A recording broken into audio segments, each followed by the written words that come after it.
Come with me, take the journey. Oh.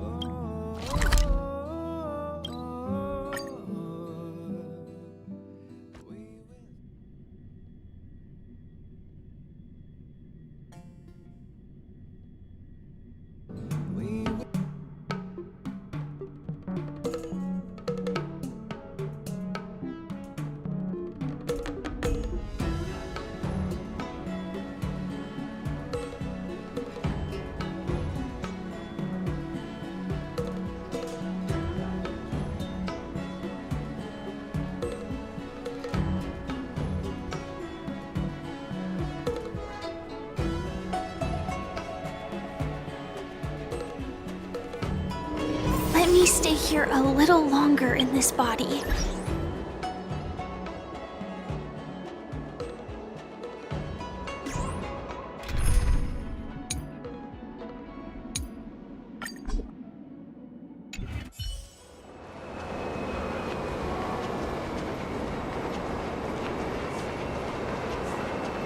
Come on in.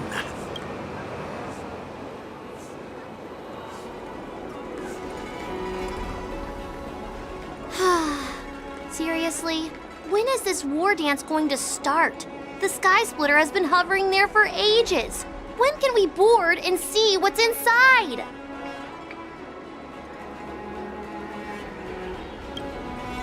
Is this how long-life species live? Everything proceeds so slowly. The effectiveness of anticipation in my emotional center is at an all-time high. Oh, I need to drink some coolant. Relax. The Realm Keeping Commission will send boarding notices to all ticket holders. The Gazette said the Sky Splitter will fire a salute before the ceremony starts. I saw the schedule for the first day of the tournament. Can you believe the Ringmaster accepted 4 challenges? And he's just a kid. So, who are you betting on, Bardo? I'm betting on neither. I lost all my credits betting on Roboball games in Taikian.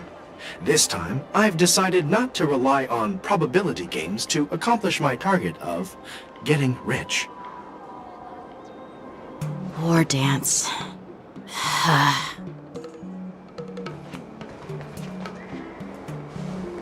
There you are.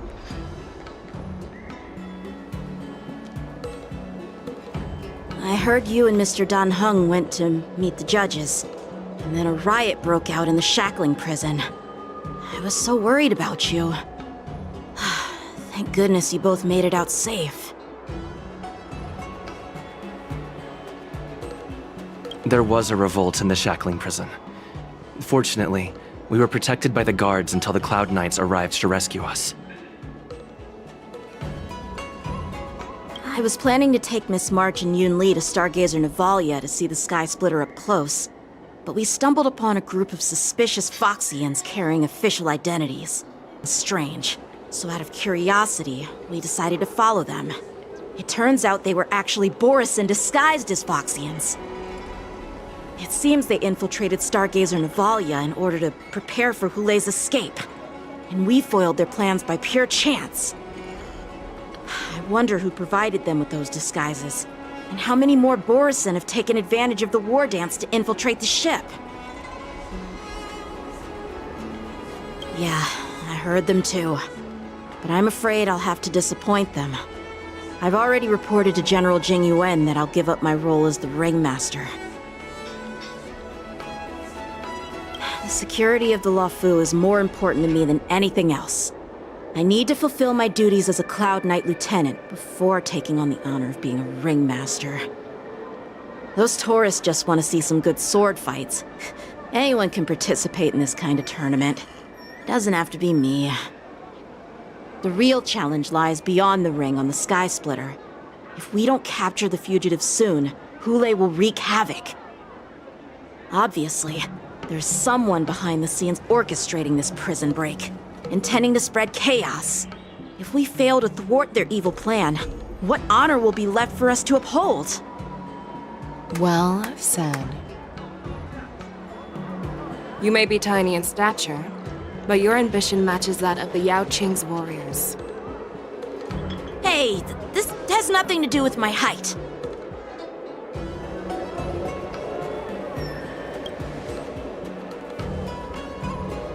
Yes, I suggested to Yanqing that we find a place to have a decent meal. A hunter must be well fed before the hunt. You still have a good appetite, even in the face of disaster. You truly are the Merlin's Claw. Please finish the food quickly so we can get to work, General Feixiao. Well, that's not up to me. Dig in. I called you here so you could enjoy the food. Me? This isn't the time for a leisurely meal, and this is way too much for me. Oh. You'd give me time to enjoy a meal, but not yourself? Ever since you encountered those Borisin spies, you've been so busy that you've hardly eaten anything. You can't defeat Hule on an empty stomach. Take your time. Enjoy the meal and calm yourself. Hule's whereabouts are still unknown, and they've even taken Mr. Zhao Cho hostage. The longer we wait, the more complicated the situation becomes. Zhao Cho always said I'm the most impatient person among the Cloud Knights, and I can't argue with that. So, there's no reason for you to be more anxious than me. I've fought against Borisin abominations for years, and I know their ferocity and cunning well.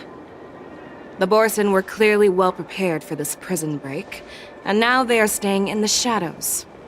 They have no reason to rush out into the open. When facing cunning and ferocious prey, the hunter must be more patient, biding their time to seize the golden chance for a decisive blow. Once Hule loses his patience and reveals himself, that's when we'll strike. But when will that time come? Like I said, it's only one meal away.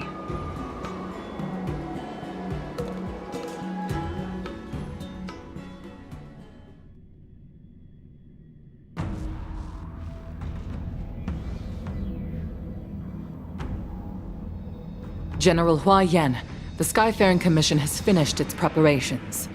Do you have any other instructions? Representing the consensus between the Merlin's Claw and the Divine Foresight, I'll step in as the temporary commanding officer of the seat of Divine Foresight and oversee the Six Commission's affairs on the Luofu. What is the situation at the Shackling prison? Hule made a quick escape and even sealed the gates of the prison. As of now, the Cloud Knights have re-established contact with the staff inside. The good news is the two Nameless who were trapped in the Shackling prison are safe and sound. I know I shouldn't use the word great given the current situation, but I'm relieved that he and Dan Heng are safe. We've lost contact with one of the messengers from the Xianzhou Yaoqing. The Borisin have likely taken him hostage. Don't worry, Yuko. Feixiao is leading the wolf hunt operation, and you know how capable she is.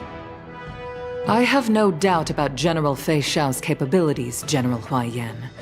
I'm more concerned about the Wardens. According to the plan, the ceremony will begin in 6 hours. The Sky Splitter will be activated, and all visitors will board the ship to watch the contest.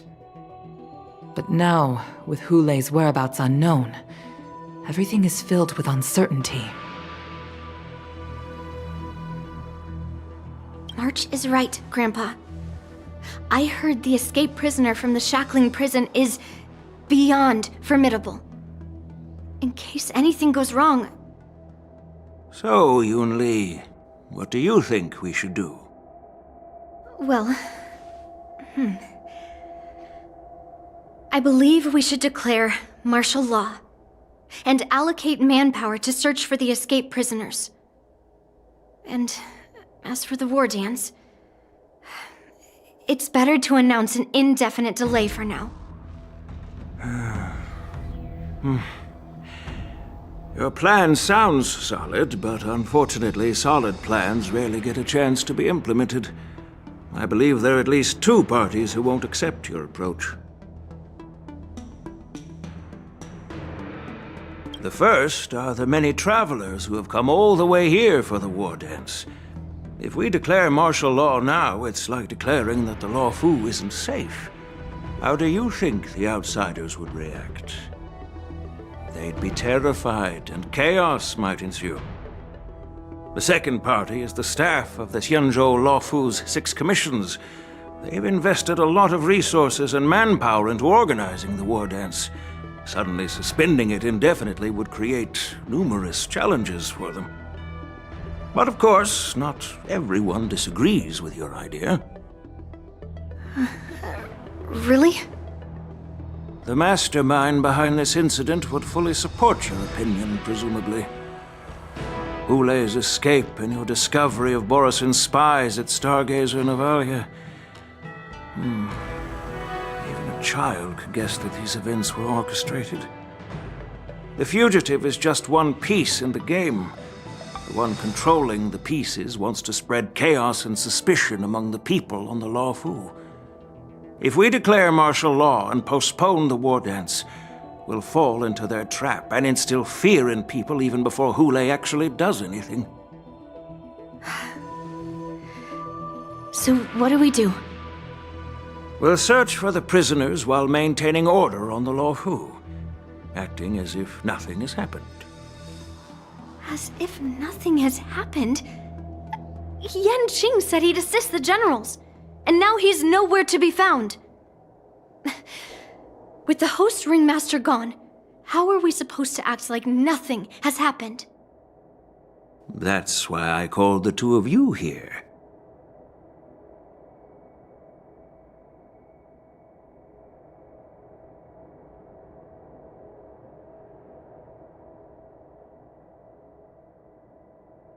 General Huaiyan, are you asking me to take Yanqing's place as the ringmaster?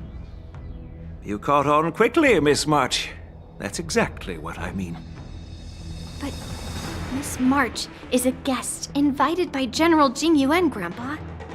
How can an outsider represent the Luofu in the ring? It will make the Xianzhou Luofu a laughingstock. Dear child, the nameless of the Astral Express are renowned throughout the cosmos. It's an honor to have them participate in the ceremony. Plus, Miss March is a disciple of the little Cloud Knight Lieutenant. How can she be regarded as an outsider? We can't afford to have any problems during the war dance.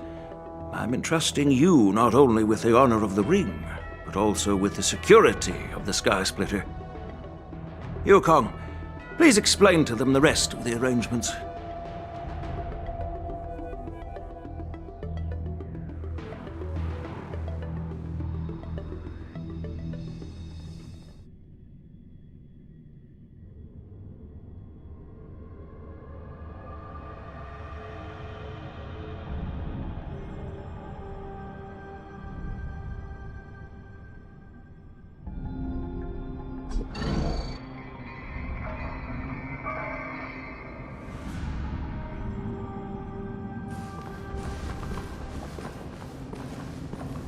I am sorry for our improper management, and I truly appreciate your assistance, General. There is no need to apologize. We Cloud Knights fight on the battlefield while you judges punish the criminals. We are 2 sides of the same Xianzhou Luofu, and it is my honor to serve the Ten Lords' commission. I've grasped the situation of the prison break. Now tell me more about the current state of the shackling prison. Borisin infiltrated the prison in disguise and released the prisoners, spreading chaos. Among the judges on duty in the 4 divisions, Judge Shui from the detention division was killed and is temporarily unavailable. So, I'm taking over her duties and commanding Arumaton spectral envoys and spiritfarers to quickly restore order in the affected areas. I, and the 2 behind me, will go deeper into the prison to investigate. But, General, the situation inside is still chaotic and perilous. Your presence would be... It's common for Cloud Knight generals to face danger directly.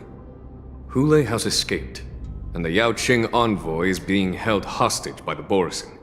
His fate is unknown. This is a grave matter. Not only did the Merlin's Claw offer no reproach, she decided to go after Hule herself to prevent further calamity. I believe the Law Fu owes her something in return for her fervent determination. How did the infiltrators learn about the location where Hule was held? And how did they time their plan just before the Yaoqing messengers were ready to escort him? Finding the answer to these questions shouldn't be too difficult. What truly matters is if we can gather the clues that lead us to the mastermind behind all of this. I understand, but I'm afraid it won't be an easy task. For a long time, this hidden force has been pursuing their own goals and undermining the security of the Law Fu. Backing down now will only encourage them to further endanger the peace here. The Ten Lords Commission will support your decision with everything we have, General. Dan Heng and Ling Sha, I'll need both of you to accompany me on this challenging journey. Well, it's part of my responsibilities as the Cauldron Master. So, where would you like to start, General? Let's start with those Borisin disguised as Foxians. My people have already prepared the evidence.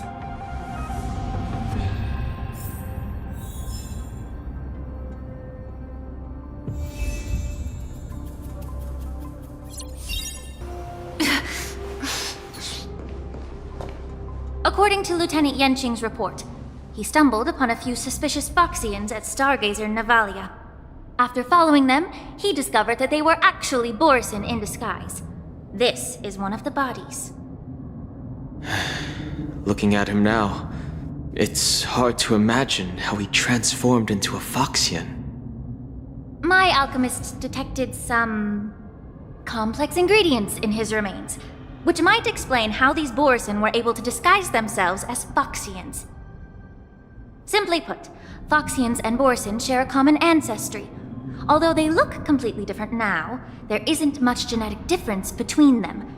This medicine allows Borisin to temporarily change their shape into that of Foxians. So, in other words, if they stop taking the medicine, their true form will soon be revealed? Indeed. This means that these Borisin have a steady supply of the medicine within the Law Fu. The disciples of Sanctus Medicus. Looks like the Alchemy Commission is involved once again. When I was sorting through the prescriptions they use, I came across one called Semblance Reversion Essence. It's designed to help those disciples suppress signs of their Mara-struck forms and maintain their normal appearance. When I compared it to the medicine found in the Borisin's body... They're one and the same, aren't they? The medicinal properties and ingredients may differ, but the principle remains the same. Since ancient times, the Borisin have always sought to have more powerful bodies, regarding the Foxians as weaklings. Yet, in order to save their warhead, they were willing to disguise themselves as Foxians. Their determination is quite remarkable. If these infiltrators rely on the medicine to maintain their disguise, then following this lead in our investigation seems prudent. Please follow me.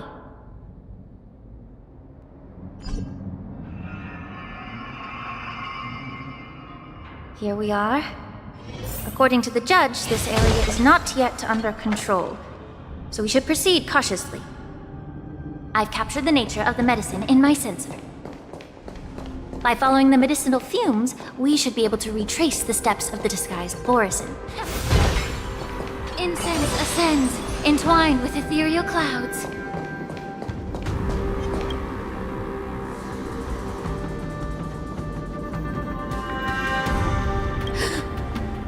Incredible strength. The attacker shattered this warden's bones with a single blow. Such brute strength is not something an ordinary Borisin possesses. This is likely the work of Hulei. If I may be so bold to ask, is this Borison truly that formidable? I have lived a bit longer and engaged in a few more battles than you, Miss Xianzhou. To the Alliance, Borison have always been the most formidable adversaries. And Hulei is a monster feared even among his own kind. With his strength, Hulei united numerous Borison packs, forming a grand army of abominations of abundance. They constantly push the Alliance's armies into perilous positions. Over 7 centuries ago, I followed my mentor on a campaign against the abominations. And I personally witnessed the devastation on the battlefield after Hulei appeared.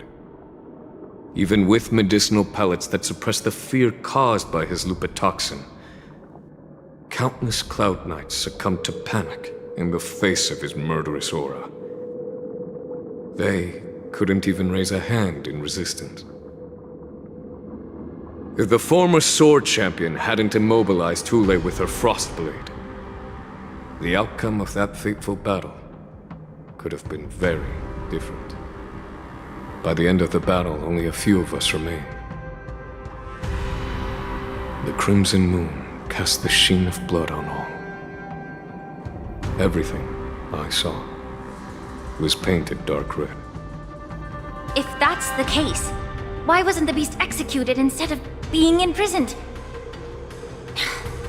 On the Xianzhou Jumi, the judges cast those unforgivable and nearly immortal abominations of abundance into the eternal flames of the stars, reducing them to ashes.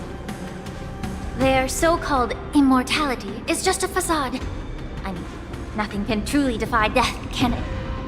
I just don't understand why the Lawfu kept this tumor for so long, leading to the terrible situation we're facing now. But I guess I understand. The people of the Lawfu are known for their kindness. Even when faced with the malignant tumor within the Alchemy Commission, they couldn't bring themselves to cut it out. Instead, they exiled the healer, who tried to solve the problem, to the Xianzhou Jumi. I understand if you hold grudges against me, Miss Xianzhou. I take the blame for the resurgence of the disciples of Sanctus Medicus. As for why Hulei was only in prison, I can shed some light on that too. I'm just a healer. I'm not familiar with the past. I'd appreciate it if you could enlighten me, General. All right. Let me tell you more about it as we go.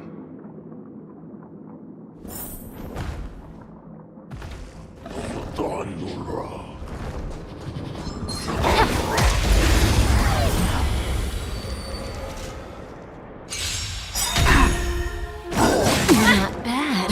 Time to say bye. Boom.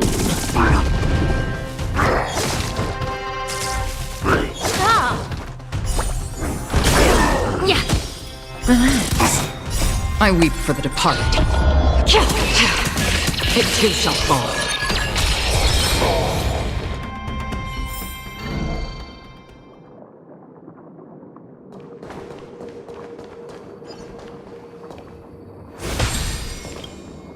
Did this Cloud Knight also take the medicine?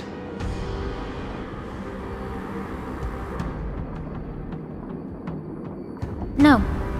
This is a Borison in disguise. A guard killed him before he could return to his original form. All these Borison are dressed in official attire. Besides the Cloud Knight, there were also 2 Borison disguised as members of the Skyfaring Commission and the Artisanship Commission. Whoever is providing them with official identities must hold the position of power. Let's search elsewhere.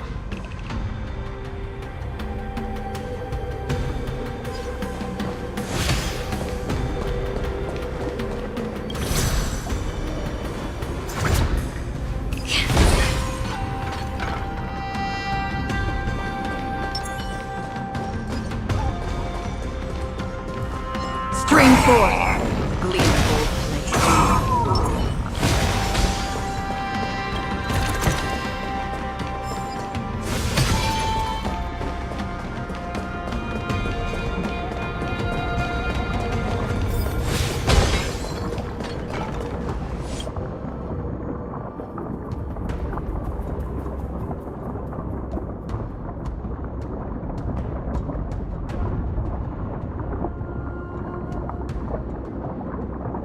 someone bit open his arteries and drained almost all of his blood while he was still alive. Such a cruel and ruthless act. Despite being a long-lived species, Borsen are actually more like predatory beasts that must feed on raw blood and flesh. I've heard that Hule was deprived of food and water in the shackling prison. It's hard to imagine how he managed to suppress his hunger for over 7 centuries. Will the hostage from the Yaoqing be able to avoid being his meal? Such is the terrible nature of the abominations of abundance. We subjected him to the Forest of Swords to drain his life force. But in the end, his punishment turned into a test of our patience. Just like you said, Miss Lingsha. Casting a creature that can't be killed into a star would be a way to permanently get rid of it. But unfortunately... The Foxians didn't agree to that. Exactly. The atrocities committed by Hule went beyond mere massacres. Throughout numerous wars, we made every effort to eradicate the Borsen. But Hule, with his mysterious sorcery, turned countless Foxians into his pawns. And so the Borsen kept returning. The Foxians curse his name day and night, and they even use it to scare children into staying quiet. How could they grant a swift death to such a great sinner? I wonder if you know why Hule wasn't taken into custody by the Foxian majority Xianzhou Yaoqing, but instead imprisoned in the Xianzhou Luofu, Miss Lingsha. As you mentioned, your mentor was an exceptional warrior and was the one who defeated Hule, an extraordinary achievement. Therefore, the Marshal placed this feral beast under the jurisdiction of the Xianzhou Luofu as an honor, I assume? It seems you have a major misunderstanding about this arrangement, Miss Lingsha. Allow me to explain it to you.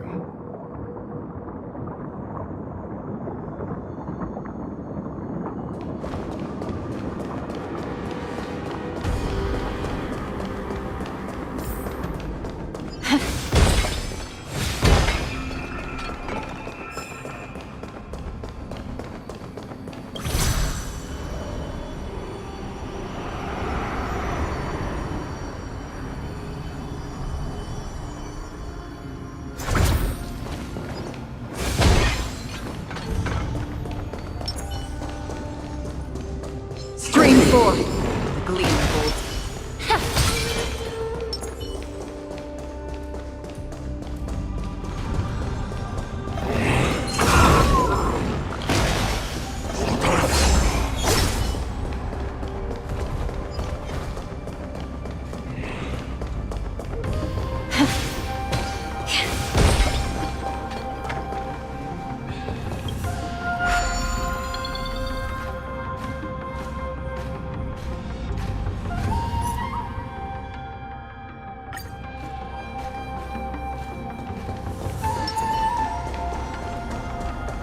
Stream 4. Sleep.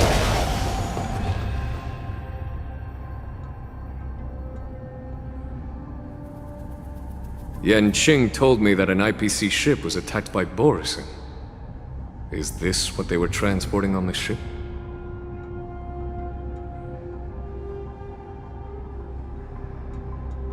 Yes. The Artisanship Commission and Alchemy Commission conducted a joint examination and found that the parts of this machine are made from specially refined Borsen biotissue.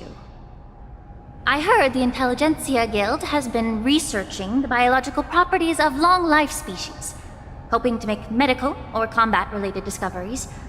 However, they haven't dared to cross any lines due to their so-called relationship with the Alliance.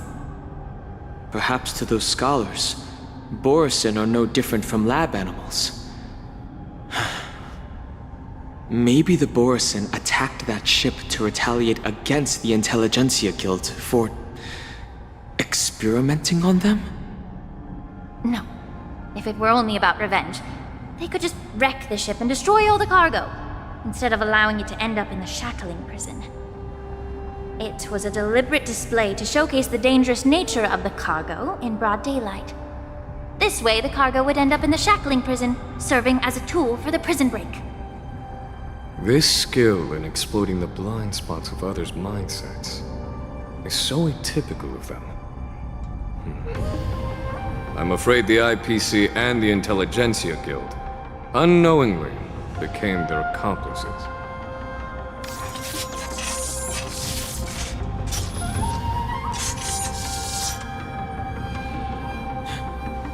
Watch out!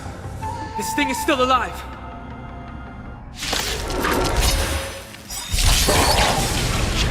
Even after suffering such severe attacks? Their imitation of long-life species has crossed the line. Still waters of oblivion.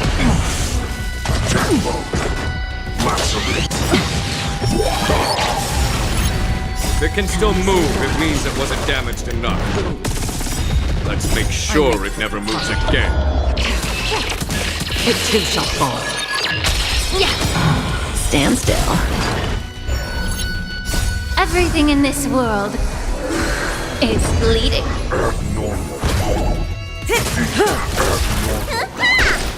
Relax. Destined for oblivion. Again.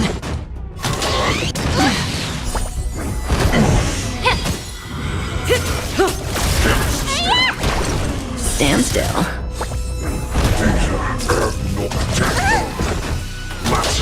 Didn't hurt. Time to cleanse the film. Still waters of oblivion. I weep for the departed. It too shall fall.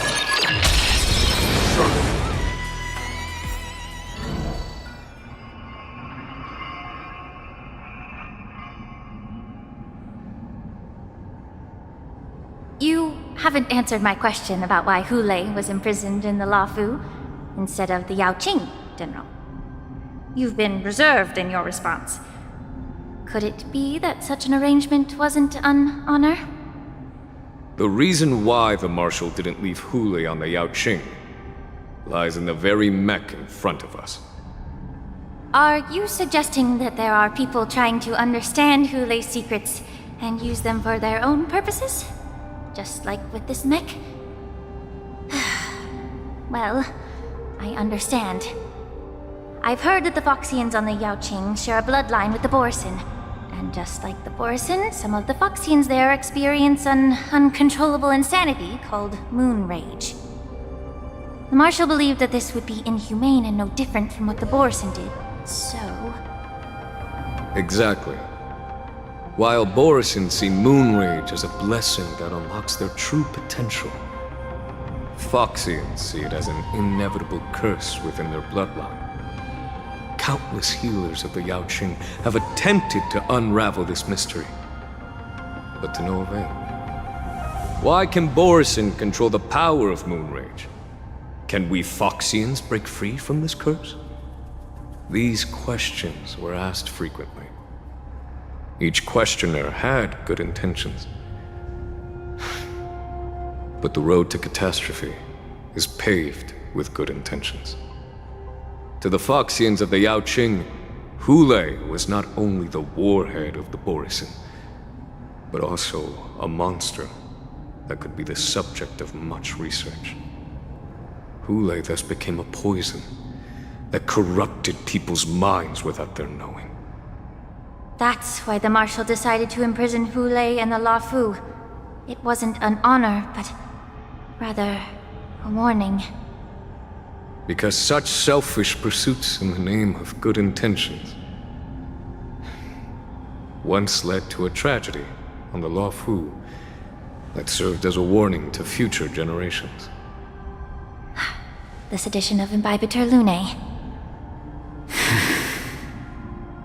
By imprisoning Hule and the Xianzhou Lafu, the Marshal both suppressed the dangerous intentions of the Yaoqing Foxians and warned the Xianzhou Lafu to refrain from repeating its mistake. That was a necessary trade-off. The Xianzhou alliance is not solely about the Xianzhou natives. Only when all three races, Foxian, Vidyadhara, and Xianzhou natives, form an alliance, will there be a promising future for all. Thank you for enlightening me. Was it for the same reason that you traded off my mentor to the Xianzhou Zhuming, only to stand idle and allow the resurgence of the disciples of Sanctus Medicus? You said that I couldn't bear to cut out the malignant tumor within the Alchemy Commission, but instead exiled the healer who tried to solve the problem to the Xianzhou Zhuming. But did your mentor tell you her good intentions led her to perform certain healing arts on Dun Hung, who had just finished his hatching rebirth, so that he would regain the memories of his past life? What did you just say? She believed that restoring the High Elder's knowledge of his past life would allow the Videodora to resume their duty as the guardians of the Ambrosial Arbor, quelling the strife within their clan and bringing everything back on the right path. But just as I mentioned earlier, the road to catastrophe is always paved with good intentions. Since then, the 6 charioteers decided that the Alchemy Commission would no longer have a cauldron master. Until your arrival now. If that's the case, I should thank you for protecting my mentor by exiling her, General. Quite the contrary. I should be the one thanking you. Thanking me? All I ever want is to have a clear conscience. However, can long-life species truly achieve that goal in their long-drawn lives? For example, you were implicated along with your mentor and forced to leave your homeland without knowing the truth.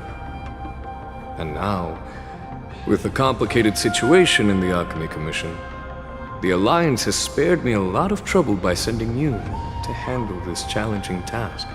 Shouldn't I be thanking you instead? Your eloquence is indeed impressive, the divine foresight. You won't even leave me any excuses to hold a grudge against you.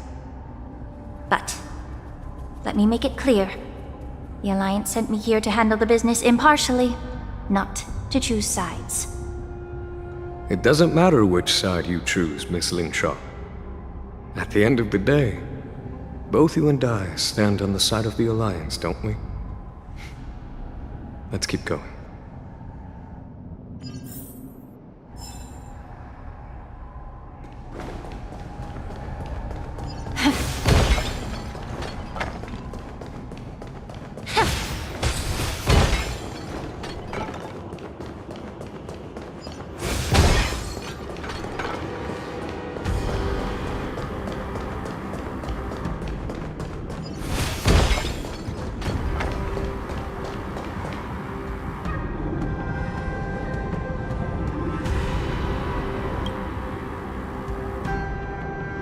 These Mara-struck soldiers don't appear to be escaped prisoners. How can you tell? These soldiers are fully armed.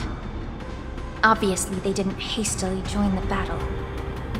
The messenger named Moza did say that there were 2 groups of attackers. And the other attackers, aside from the Borison, could hide their tracks. I believe he was referring to these people. Hide their tracks? Exactly. I've engaged with these attackers before, and they used Cloud Hymn magic to hide their presence. Without careful observation, no one can detect them. You once warned me to be cautious of the Videodora Elder's influence within the Alchemy Commission. Could it be? What's on your mind, Miss Lingshaw? Well, it seems that someone provided the attackers with a map of the shackling prison. And considering the Videodora's involvement in the prison's construction, it raises suspicion about their role in this.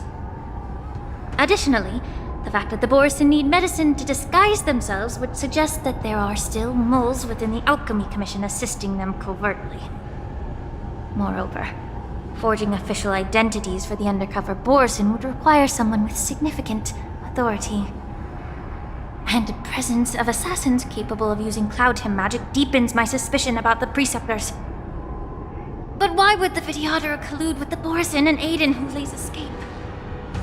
They aim to spread chaos.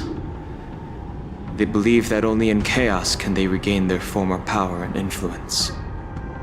Since this edition of Imbibe de Lune, the once proud dragon race has been powerless, watching their influence wane. Being a native of the Luofu, Miss Ling Sha, I believe you understand the implications. However, I don't think the Preceptors are the true masterminds. If I'm not mistaken, the one behind all this treachery is the Lord Ravager who exploited the weaknesses within the Luofu and instigated the disciples of Sanctus Medicus, ultimately leading to the Ambrosial Arbor's resurrection. Fentilia. Please remember, General, that everything I've mentioned is mere speculation. We need concrete evidence for a public trial. If you want to interrogate someone within the Videoterer's ranks, you'll need irrefutable proof. So, what's your plan, Miss Ling Sha? I'll send an invitation to the Preceptors.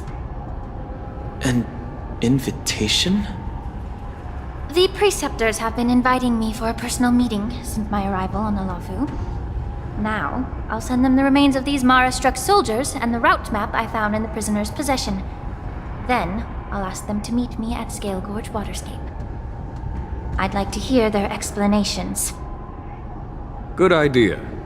If I were to take action, it might alert the true mastermind. I trust you to handle this matter, Miss Ling Sha. The internal affairs of the Videoterer should remain under their jurisdiction. And don't worry if things don't go smoothly. Once the wolf hunt operation is over, the hidden truths will come to light. Speaking of the wolf hunt operation, I'm truly worried about the Yaoqing messenger who was taken hostage. Hulei was starving in the shackling prison for centuries. I don't know if the messenger can survive in that wolf's clutches. May Rainbow's blessing keep him safe.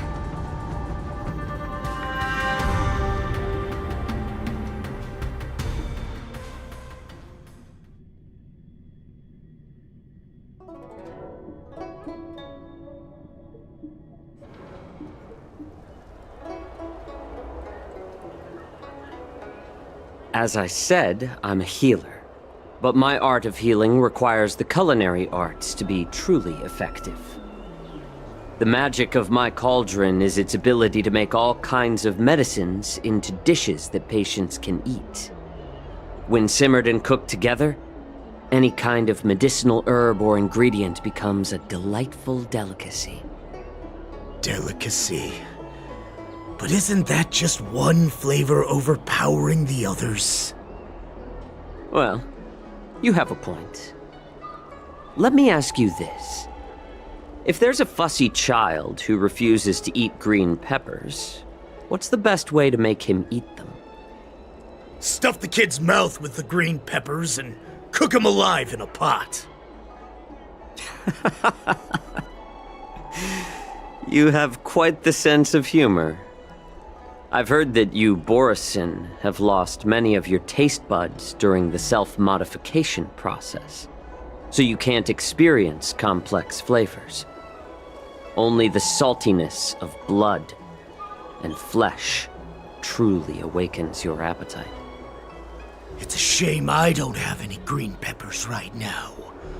Otherwise, I'd happily stuff them into your mouth and cook you alive in a pot. I'm just kidding. The answer is quite simple. Chop up the peppers and mix them with minced meat to make meatballs. This way, the flavor of the meat overpowers the taste of the peppers. And even a fussy child can enjoy them. Can I just boil your tongue in this hot pot? I know you're trying to buy time until someone comes to your rescue. You said that Jin Liu recently returned to the Luofu, right? Well, she did come back. But unfortunately, I also found out that she committed serious crimes and was escorted to another Xianzhou ship. Do you really think you can delay our departure by provoking Lord Hulei's desire for revenge with your clever little tongue? You see Borison as savages who know nothing about the Xianzhou, but in fact, we know all about your tracking tricks. Like the jade abacus you're carrying, and the side cranes in the sky.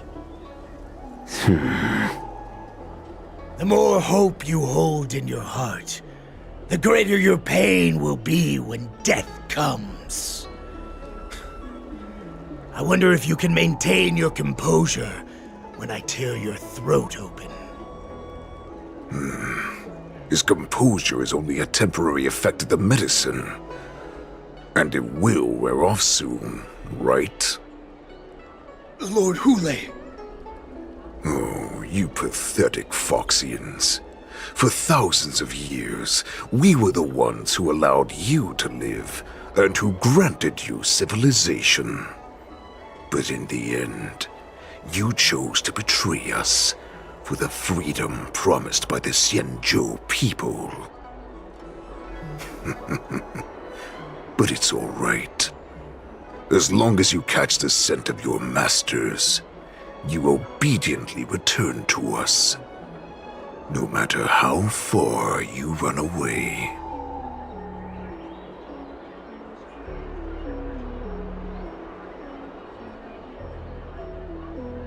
Hulei. Have you ever wondered why it took them 7 centuries to come to your rescue?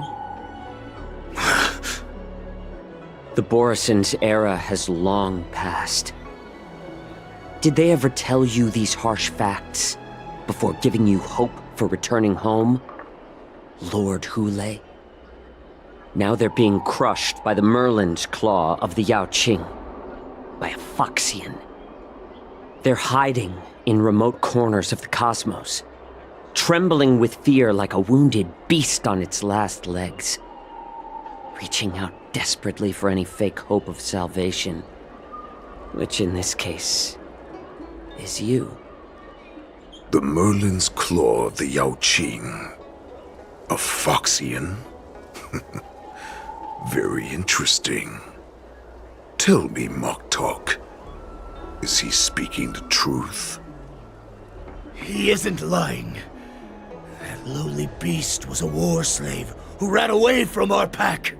Cannon fodder, a thief! She stole our power and used her knowledge about us to fight us, using every dirty trick in the book! And she bested you, Moktok. Fairness is but a pathetic excuse for the dead and defeated. Since our great pack has fallen apart, who told you that I was alive? And who sent you here? In our darkest hours, it was a prophet of the Master of Immortality, named Mongus, who showed us the way. Her guidance brought us hope. This prophet, Mongus, what does she want? The prophet made this proclamation. The Borison have been divided for too long, and only your return can unite all the packs, restoring us to our former glory. That's when we learned that you were still alive. It must have been a manifestation of the Master of Immortality! And the prophet told us that the Foxian general of the Yaoqing would take you to her ship during the Lafu's war dance, and that it would be our best chance to infiltrate and free you from your prison. And just as she said, we did it!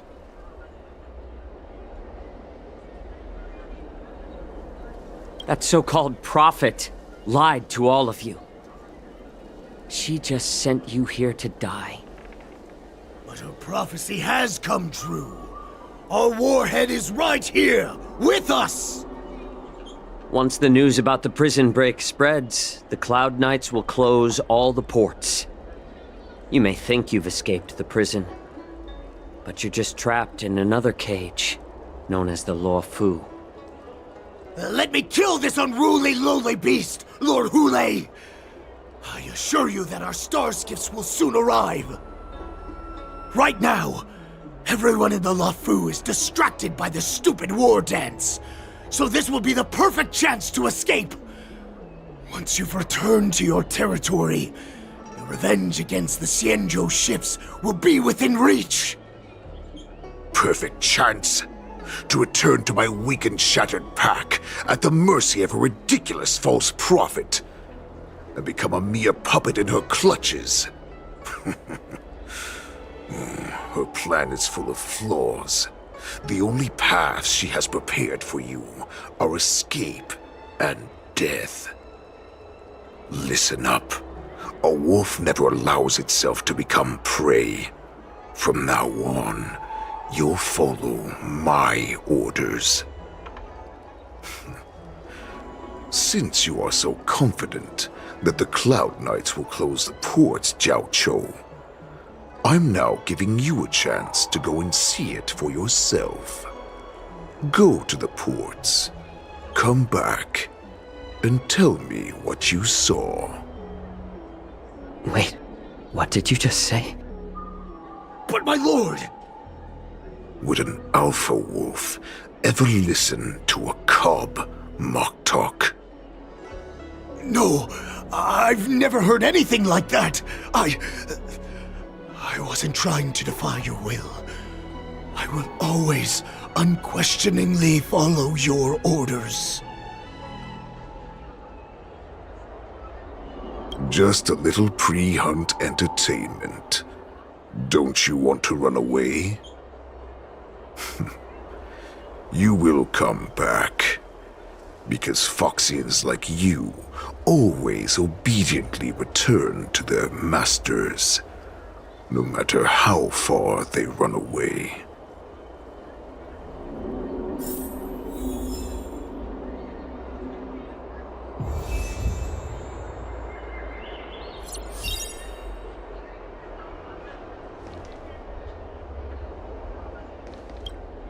I don't fully understand Lord Hulei's intentions, but don't think you can simply run away. Understood?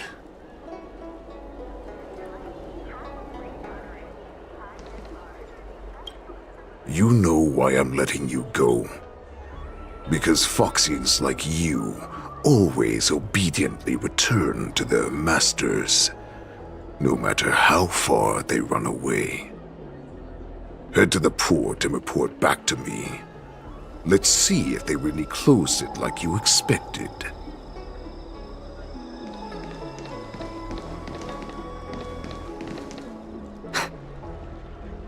I can't believe he actually let me go. What game is he playing? Perhaps I can try to warn the Cloud Knights. No. Perhaps I can just escape.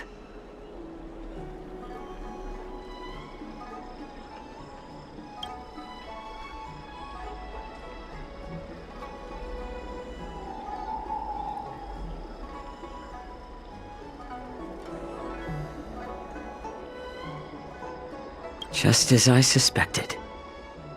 He's testing me.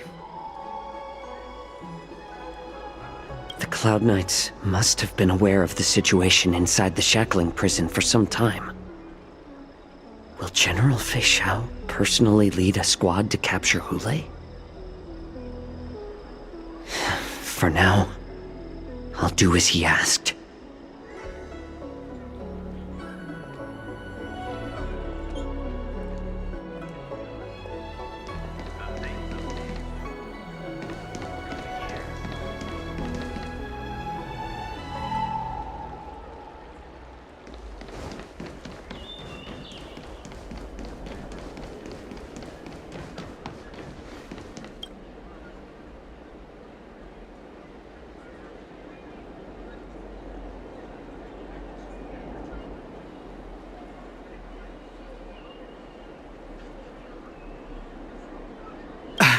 I'm sorry, but the Realm Keeping Commission Chancery is currently closed. All the officers and officials have been reassigned to assist in the war dance.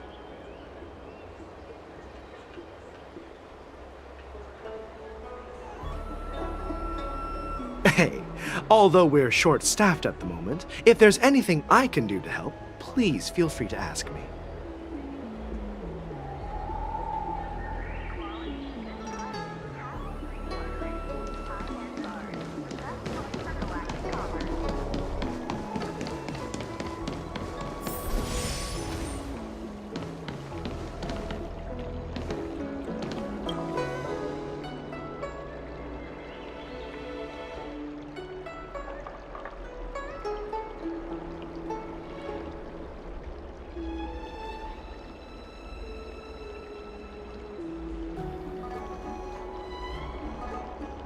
Hey there. I noticed you'd been looking at me for quite a while.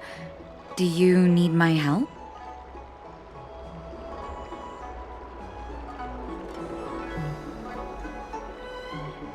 Understood. Please come to me if you need any help.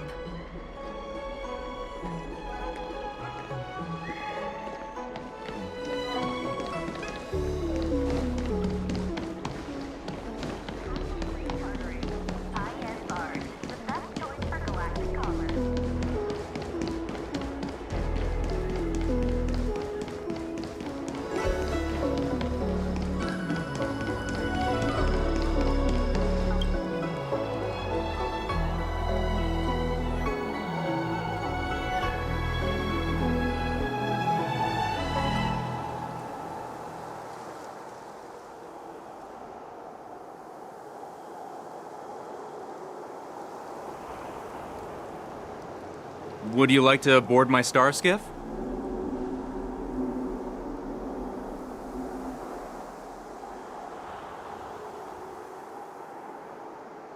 Well, my little star skiff can't accommodate that many.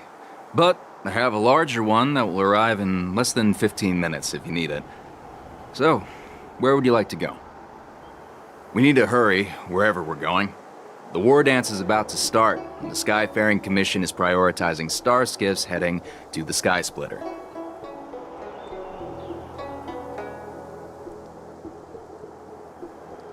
Close the ports? Why would they do that?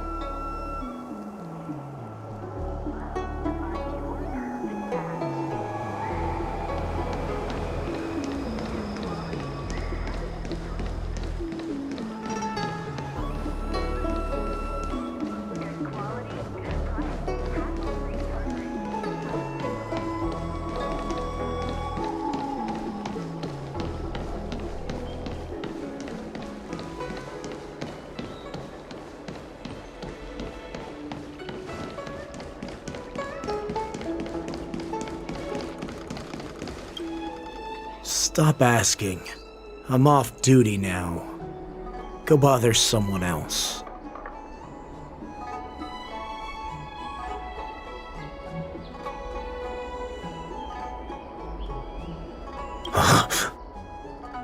You're not one of us, but I smell a familiar scent on you. The warhead sent me here to check on the situation. Not yet. There's no way for this tiny ship to escape from the Xianzhou. Only the starships at Stargazer Navalia can break through the Jade Gate. Moktok said there would be insiders to pick us up, but I haven't heard anything yet. The ports haven't been closed? What is going on? Stalling won't help. It's time to confront Hule and see what tricks he's up to.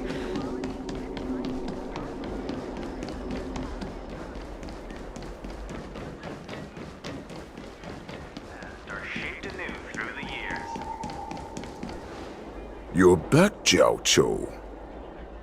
You were closely watching me, weren't you? And if I sought help from anyone, your people would kill them. Was that your plan, Hule? Oh, exactly as you said. So, have the Cloud Knights closed the ports? No. They don't want to publicize my escape. I understand. It's no surprise, for fear is more deadly than claws and fangs.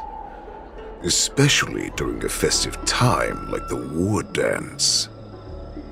What lurks here is not a group of fugitives, but rather a pack of wolves amidst the flock. My cubs are hungry, ready to feast on flesh and blood, reveling in your fear. Your calm facade will soon crumble. I can tear through it and expose your pathetic bones any time. There's no escape from me, Xianzhou. Of course, you can try your luck and believe that your wits will save you. But remember, you're not the only hostage in this city. If you try anything funny, innocent people will die because of you. Now, let's talk about the Foxian general you serve. Moktok says she's here for me, which means she'll be hunting me herself. Before the hunt begins, I need to know my opponent. You can refuse and play tough, or you can cooperate and save us both some time, healer.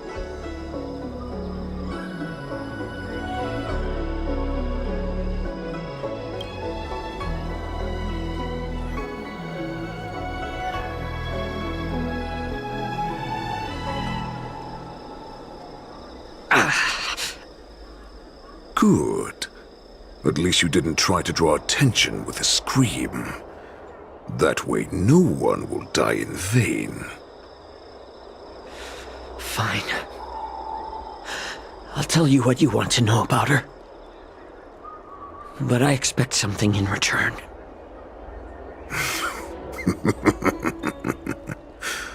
What makes you think you're still in a position to negotiate with me?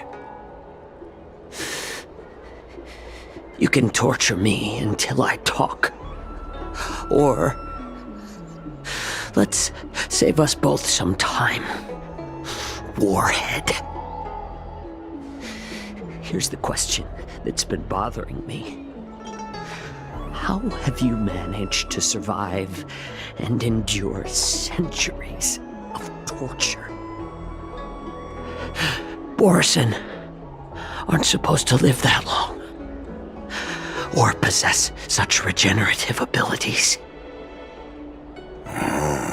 So, is that why the Xianzhou Yaoqing wanted to take me away?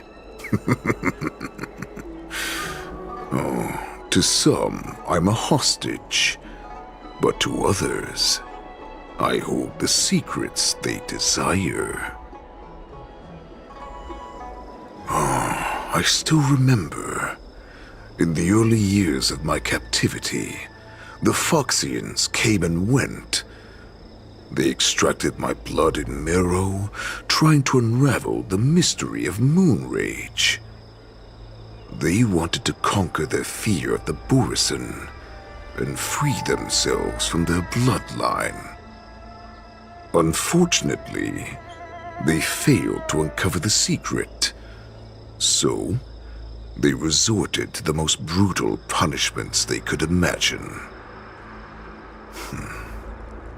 Some seek power to destroy their enemies, while others seek power to become their enemies. Which one are you, Xianzhou? Ah, I see. You're the most pitiful of them all, healer of the Yaoqing. You seek power to share it with others and do good. Well, then let me tell you the answer you seek. In our ancient legends, Duran, the ancestor of the Borison, was dissatisfied with his limited lifespan and power. He yearned to dominate the skies and become the master of all the stars. To achieve his goal, he sacrificed the lives of countless Borisin and Foxians, pouring them into the spring bestowed by the Master of Immortality. Through a form of genetic sorcery, the water gave birth to a miracle. The lunar embryo.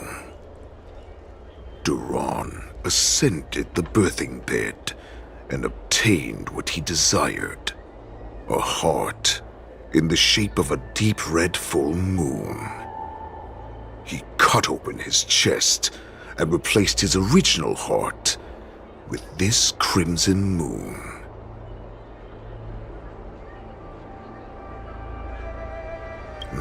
The ambrosial arbor is also an absurd myth, but you Xianzhou folk know it's true. This moon heart beats within the body of every generation of the Borisin warhead. In the ritual that decides the new warhead, the successor cuts open the previous warhead's chest and consumes the divine heart, thus possessing it as their own.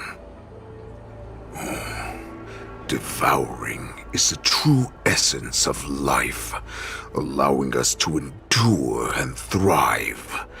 It gathers the life essence of all the prey we consume, making us stronger and stronger. I thought all hope was lost after 7 centuries of torment. But now, this heart is beating once again. All right. Now it's your turn to tell me everything about the Merlin's Claw. Xianzhou, I found you.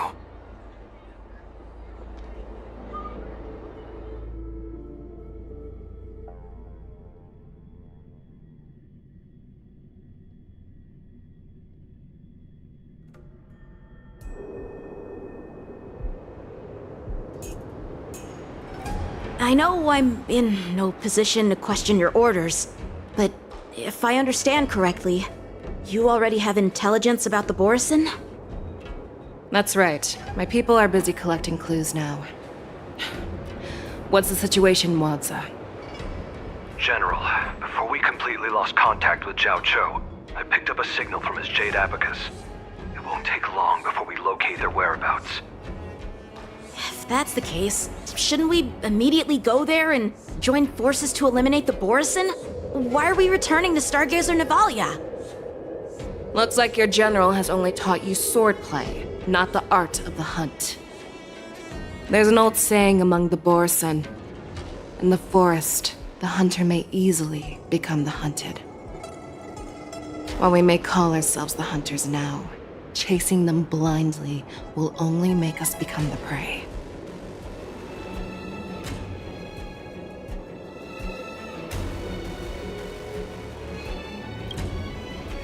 Are you joking, General? He's just a wolf who's been imprisoned for 7 centuries. Even with his accomplices, they're no match for us numerous Lawfu Cloud Knights. How could he consider us his prey? Do not underestimate the enemy. Hule is not an ordinary Borisin that can be easily killed. The advantage in numbers means nothing when we face that monster. A vicious beast who hasn't tasted blood and flesh in 7 centuries is now lurking on the streets of the Lawfu right before the war dance. This is what makes the situation treacherous and unpredictable. To him, the lives of ordinary people are just meat, ready to be devoured at any moment. Exactly. That is why we must succeed in our first strike, or the situation will spiral out of control.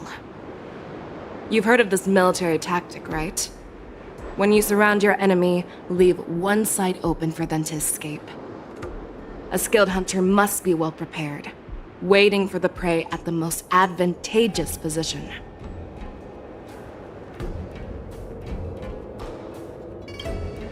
What would we do if we were the escapees from the shackling prison? While we can disguise ourselves and blend in with the crowd, we don't plan on staying here for long. In this case, what do we need most now? A star skiff to get us out of the Lafu. The Borison we discovered at Stargazer Navalia were actually preparing a vessel for their escape. We predict their next move, and we take them down. Let's start from where you found those Borison and corner our prey.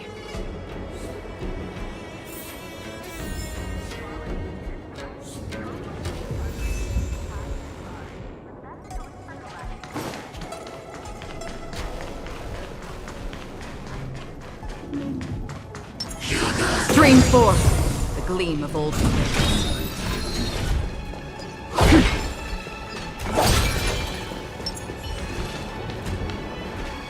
This is where we ran into the Borison last time. It looks the same as usual. Because I blocked all the relevant news to make it seem as if nothing had happened.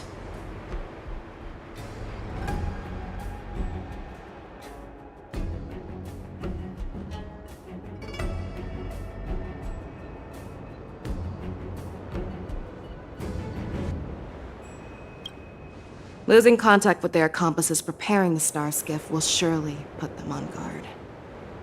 However, the more well-prepared a plan is, the longer it takes to adjust when it's disrupted.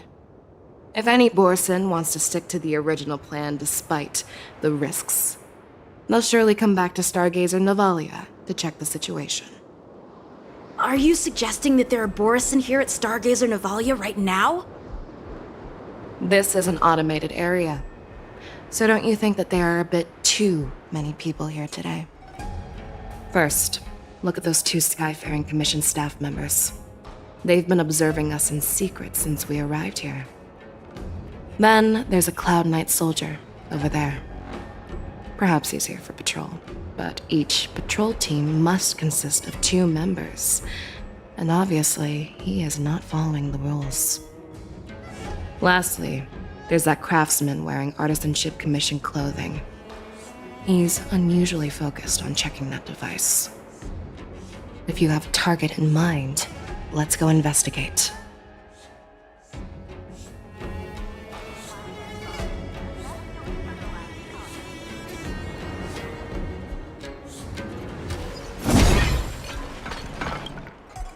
Who are you?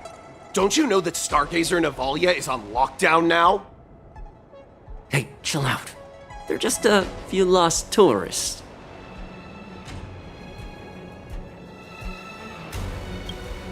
But Stargazer Navalia is the shipbuilding port of the Xianzhou Lafu. If the Skyfaring Commission called for a lockdown, there should be official documents proving it, right? Official documents? Of course there are. The Cloud Knights are aware that some people have infiltrated this port. That makes perfect sense. So you're now investigating the Borison? Yeah, we've received orders from the higher-ups, so we've blocked off this area to prevent any interference with our inspection. Thank you for your understanding.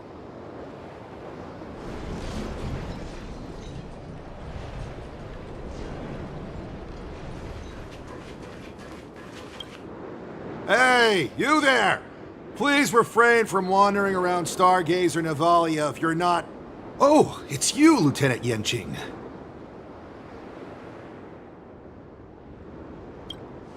No, not at all. Actually, I'm here to address a peculiar issue. A peculiar issue? Yeah, we've had some unscheduled star skiffs being constructed at this dock in Stargazer Navalia. Could there have been an error in the production planning for the assembly line? This is just weird. I thought all the pending star skiffs from before the war dance had been scheduled already.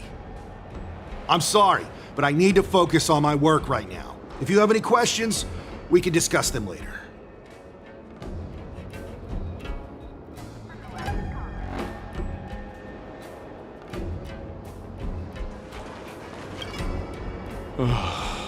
Lieutenant Yanxing. And, General Feixiao? You're aware of the Borison prison break, right? Yeah, I've received the news, and I'll be on the alert. Looks like you've been keeping an eye on the Sky Splitter. Have you noticed anything unusual? No, everything is normal on the ship. Nothing out of the ordinary. This is not a location for a Cloud Knight on guard duty, is it? Well, this spot offers a great view. Are you here to keep an eye on the Sky Splitter? Yes. You've been observing the Sky Splitter for a while. Have you noticed anything? Honestly, just watching the ship from here isn't too thrilling. I wish I could go on board and witness Lieutenant Yanxing's contests. Speaking of which, Lieutenant Yanxing, aren't you supposed to be on the Sky Splitter? Is it alright for you to be here instead? Thank you for your concern, but I have more pressing matters to attend to.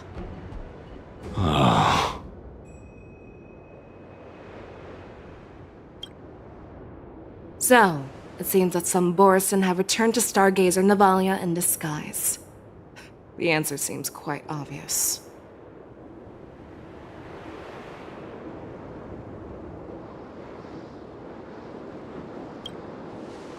I believe he was just slacking off.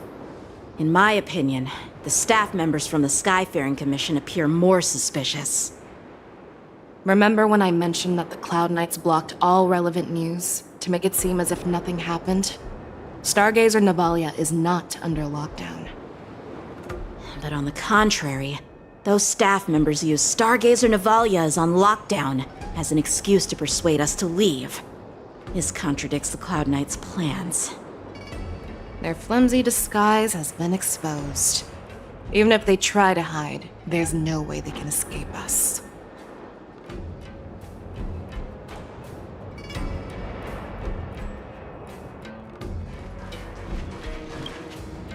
Why are you still here?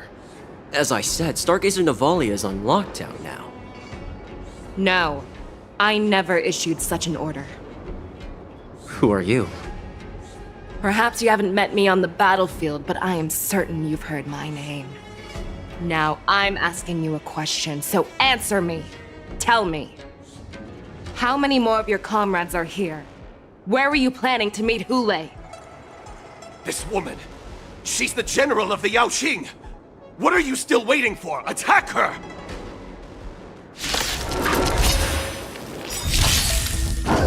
Okay. Lance! Forward! Time to say bye. Boom. Not bad. What's in your prescription? Stand still. Destined for oblivion. I weep for the departed. It too shall fall. Run! Tell Lord Moktok about this!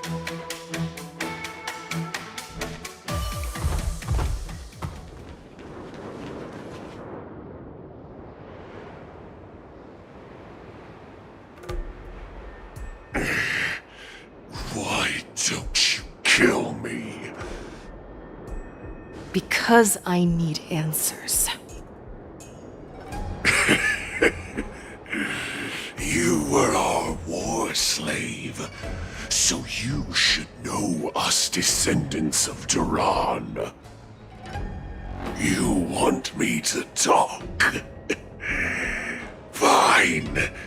Try whatever you want, but I assure you, you won't get anything from me. Only fangs and blood. If I were to do that, I wouldn't be any different from you. I am the arrow that pierces the wolf's heart. I grant you a swift death. That's exactly what I desire. Wolves that leave the pack are prepared for the fate of never returning home. But sadly, you didn't catch my partner. He will alert them. Before you close your eyes, you should know that I allowed him to escape. Because he will lead the Cloud Knights to Hulei's hideout.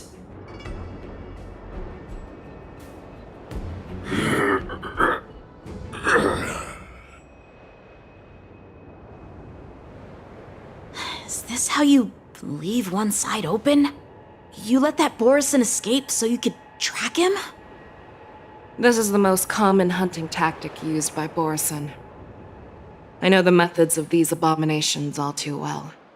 They always leave an escape route for their prey, allowing them to flee in fear. Then they chase them like it's a game.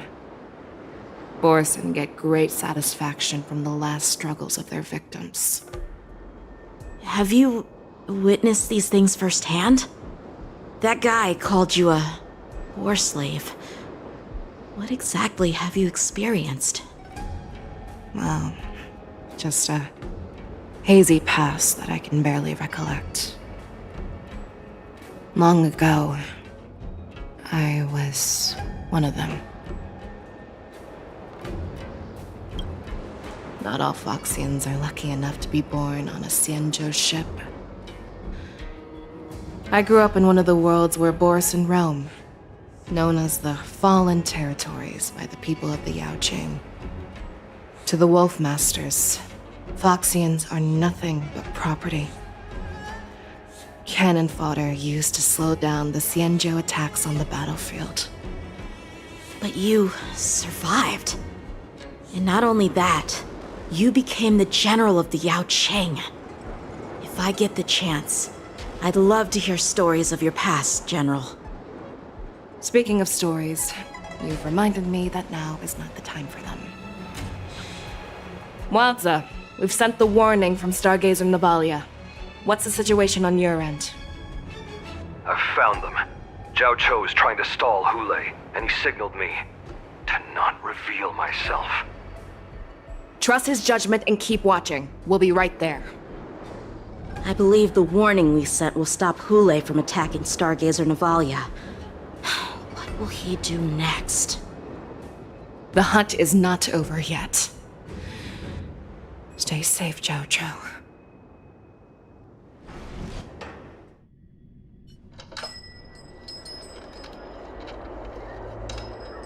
Please, save me. I want to live. Doctor! Xiaozhou, find a medical ingenium and give that kid a shot! Hurry! I see. How is the front line? The Borison Beast ships have already landed on the Fenghu. It won't be long before this place is overrun as well. What about General Yueyu?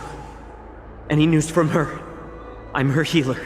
I should stay by her side at a time like this. She asked me to tell you that she's not coming back. She must protect the Cloud Pier telescope. General asks you to save that kid.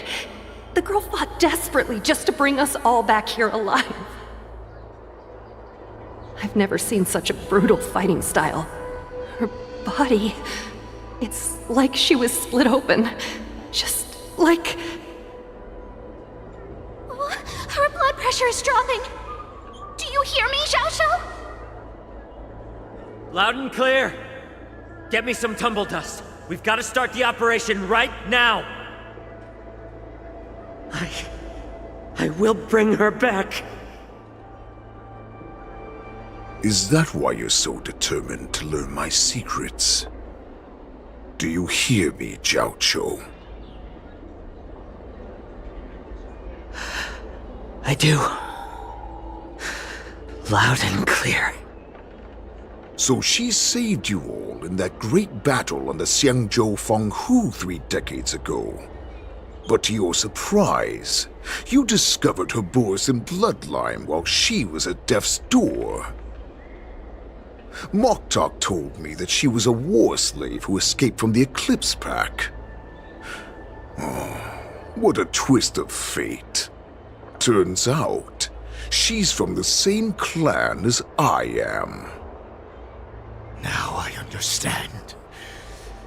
No wonder she displayed such astounding power, determination, and cruelty in battle. Turns out it's all because of her Borisin bloodline. Mutt. Despicable mutt.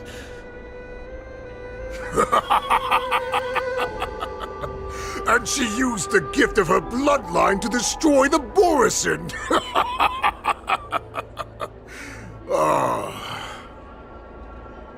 Moon Rage, a blessing for wolves, and a curse for foxes. For Borisin, to have their bodies torn apart by Moon Rage and transform into a beast is the ultimate joy. But for you Foxians with poor regenerative abilities, it means certain death. With the burning fury in her heart, that Foxian general will eventually lose her sanity and indulge in endless bloodshed. The scars on her body will not be caused by enemy weapons, but by the immense power she can't withstand. One day, she will be torn apart and die as a monster. And in return for saving her life, you intend to give everything to solve this impossible puzzle. Hule, do you know the saddest thing about being a healer? All this time, I've devoted my life to bringing back those who sacrificed their lives to monsters like you. I exhausted myself, and my hands trembled. But I believed everything I did was meaningful. But once again, they rushed into battle. And then I heard of their deaths. They died under your claws, in your jaws, amidst the flames of crashing star skiffs, and under the Lux arrow of rainbow. Like a useless idiot, I saved a fish named Life out of the cauldron called Death, only to watch it struggle, dive back into the boiling broth. So I asked myself, why were they so eager to run toward their death after they had recovered from their wounds? Why wouldn't they value their hard-won life? All the doubts left me feeling lost.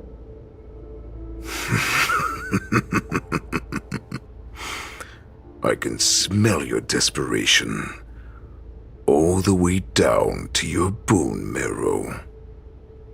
Eventually, I realized that their deaths held value.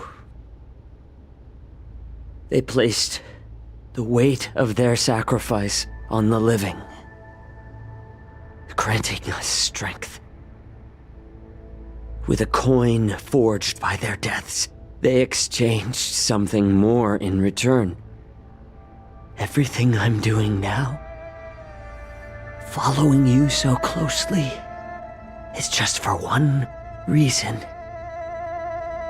Witnessing your death with my own two eyes. Even your death has value. It will pave the way for a peaceful war dance. And a fully cured Xianzhou. The thoughts in your pathetic head are hardly surprising. Did you already know this? Yes, I did. As Borisin, we understand the value of death more than anyone. And as a healer who has witnessed so much death, you won't be swayed by fear. What a shame, what a shame. Your story actually sparked a trace of respect for you in my heart. Can you even feel respect? With your corrupted heart? Of course. Because I caught a whiff of my own kind in you. Unfortunately, in the end, you're still just a weak fox. As the wolf's creed goes, gift the wolf a dead end where new paths arise. Raise him to a doomed fate where satiation lies. The cowards in forgotten corners meet their unworthy demise. Yet the valorous in brutal battles embrace their eternal prize.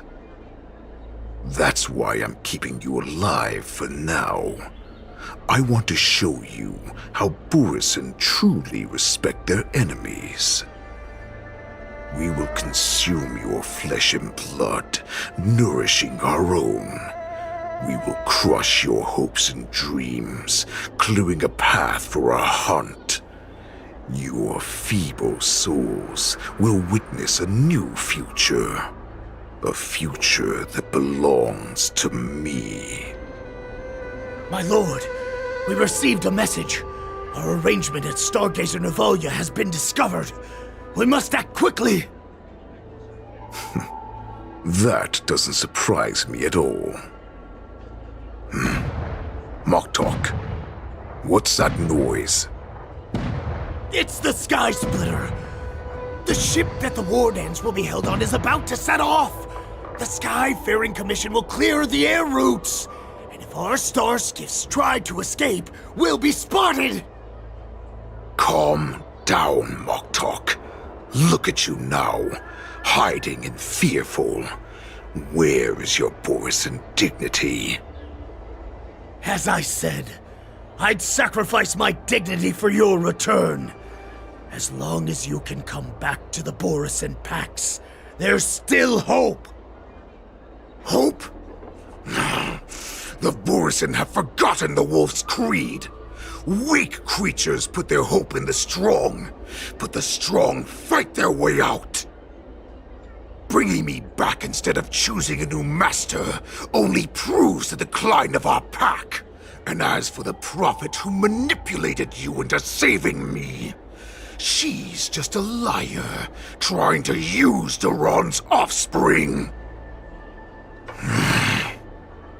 Moktok, let me tell you how the Borisin will rise to power. We won't hide like rats in the streets of the Xianzhou. We will be ravenous wolves, walking amongst a herd of lambs with our fangs bared. But, Great Warhead, our packs are not here. We can't go to war like this. Our packs are not here. Wherever I go, everyone is the pack. Stay away.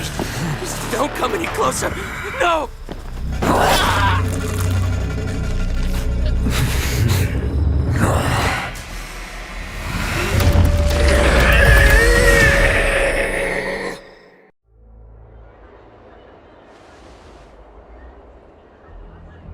Moktok, we're the apex predators at the top of the hierarchy. As wolves, we create fear. We don't become servants to it. If you're blind to the path, I will be the crimson moon that lights the way for you. Share my crimson blood with our brethren. Use it to infect those Foxians and strike fear into their hearts. Now, you devious monkey, come out and face me. Xianzhou. Moza. Run. No, he can't run, and neither can you. You've come at the right time, monkey of the Yaoqing. Tell your general. Tell her that I will unleash a massacre here, drowning the Xianzhou La Fu in blood. From this moment on, wolves bearing my blood will hunt on every street, feasting on the followers of that devilish archer. Follow me, my cubs. We shall stride among the prey. Give the wolf a dead end when new paths arise. Raise him to a doomed fate where satiation lies. The cowards in forgotten corners meet their unworthy demise. Yet the valorous in brutal battles embrace their eternal prize.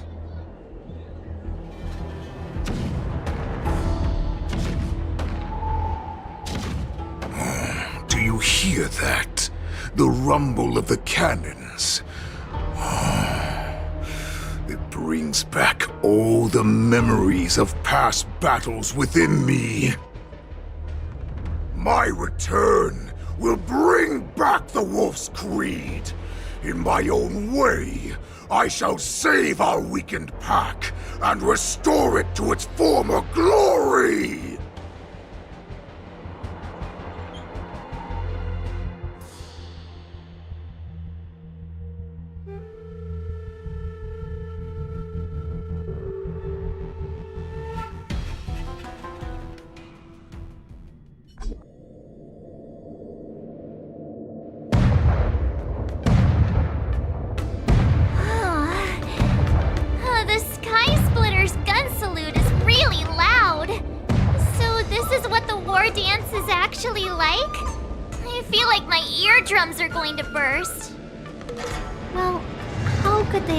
To attract people to come and watch if they didn't make a huge spectacle.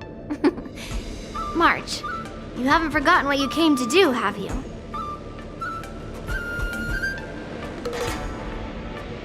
As a representative of the Xianzhou La Fu, I will defeat all challengers. That's the spirit. Sounds like you're all fired up.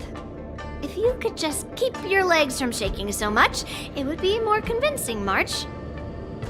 As the saying goes, the disciple takes the toil of their master.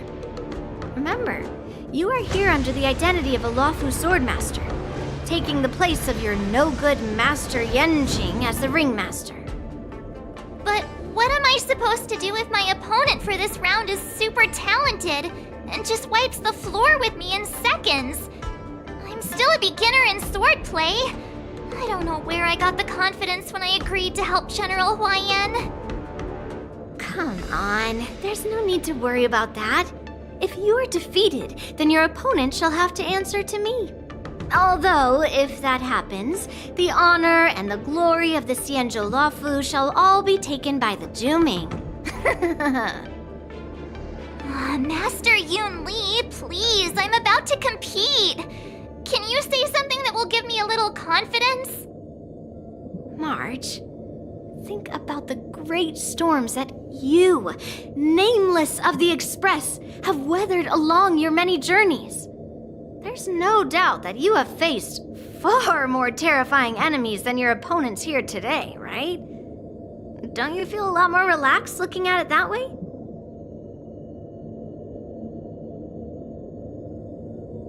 I've trained hard in the art of swordplay over these few days.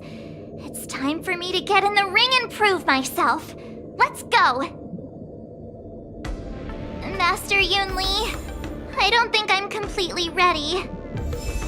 March, there is no such thing as completely ready.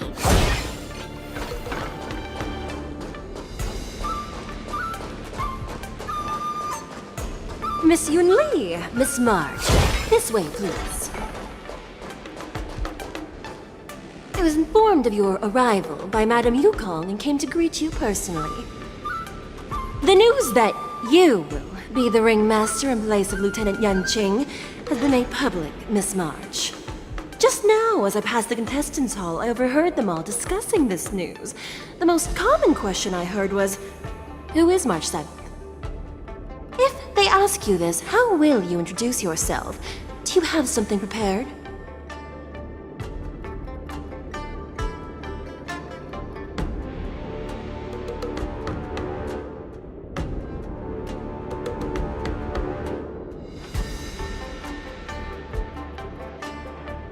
March 7th, a young beauty from the Astral Express.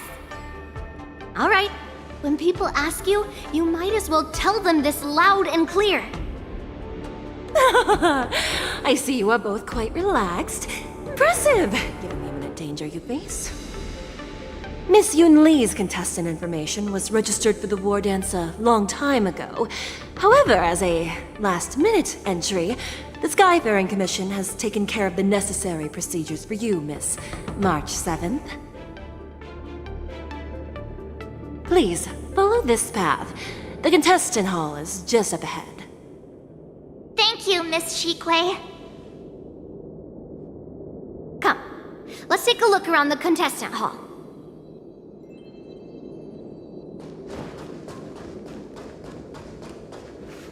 So, this is the contestant hall. Wow, there are so many people! March, before the war dance begins, allow me to give you one more lesson. My grandfather always told me that a weapon mimics its master.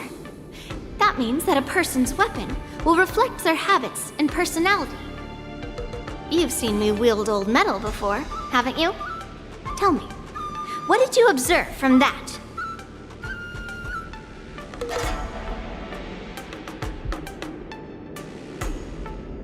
Waving around such a giant weapon, Master Yunli favors using overwhelming force over strategy.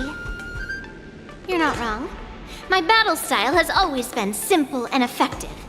One cut, and it's over. Observing the weapon that your opponent uses, assessing what kind of battle skills they excel at, and where their weaknesses lie, is the key to victory in battle. A shockingly heavy sword like mine, for example, is obviously not suited for a long, drawn-out battle. So, it would be best to find a way to drag the battle out. Why would you tell me your weakness? That's the only way to ensure that we have a fair fight, don't you think? I don't want to see you go and lose to someone else, after all. Now is a perfect opportunity to learn how to evaluate your opponents. Let's use the people here in the contestants' hall to practice. If you know yourself and know your enemy, you will not lose in 100 battles. Know myself and know the enemy. Let's see, who should I ask first?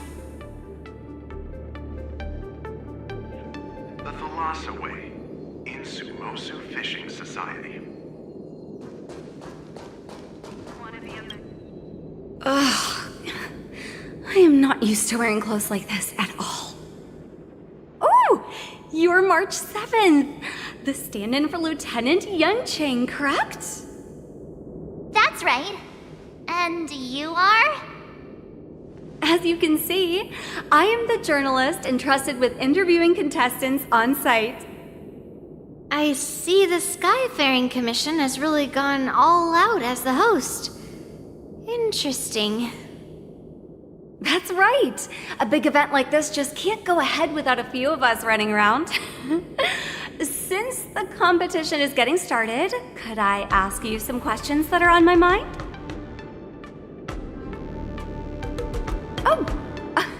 Great!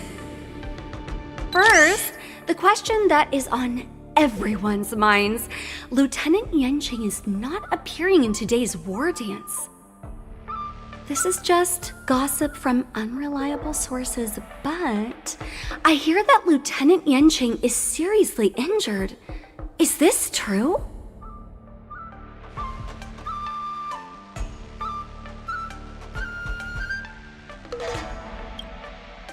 Then what is the real reason?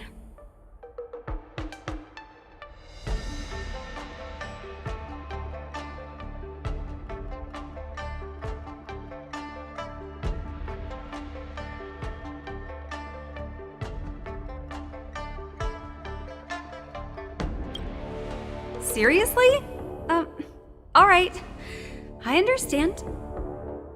Once the war dance begins, you will be challenged by master swordsmen from many different worlds, Miss March 7th. Are there any that you're looking forward to facing in particular? March 7th, you are quite extremely self-assured. Thank you very much for accepting my interview. Much appreciated.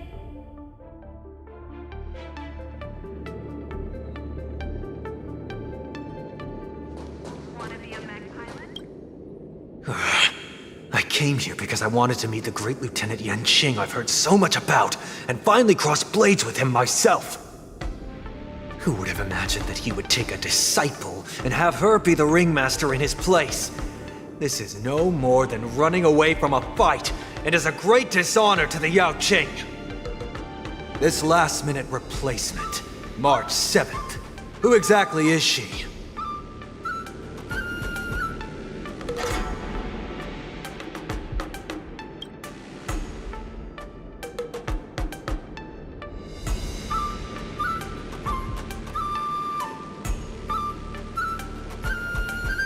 If I'd known I could use multiple weapons at once, I'd have brought my bow. Hello, miss. Are you here to take part in the Ringmaster's Challenge too? That's right. I'm the March 7th that everyone's been talking about. What? You're March 7th? Don't worry. I'm a newbie swordmaster who's only been practicing the art of swordplay for half a month. March 7th. Standing before you is a seasoned Cloud Knight who has practiced swordsmanship for over 200 years. Tricking the opponent into underestimating me is a valid tactic too, right?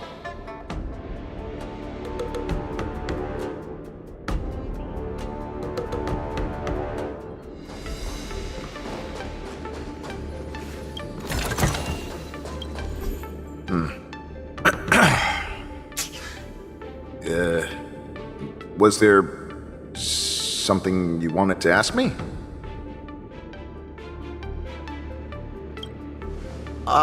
Yes. Yeah, this is just a regular Cloud Knight Devastator glaive. Oh, I understand what's going on, Miss March 7th and Miss Yun Li. I'm actually not a contestant. I'm just here as a security guard. Nothing out of the ordinary. I guess you could say it's all fair winds and calm wolves.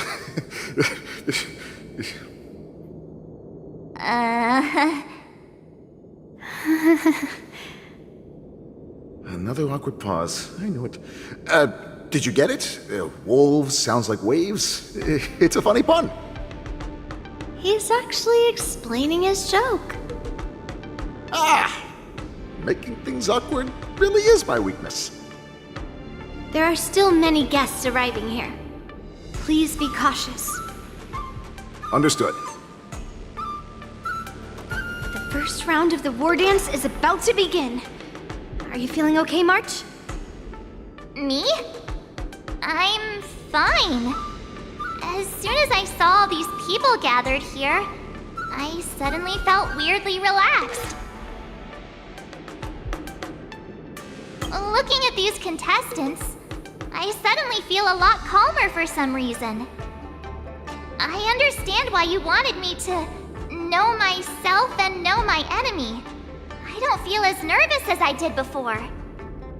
So, do you want to go out and see the ring?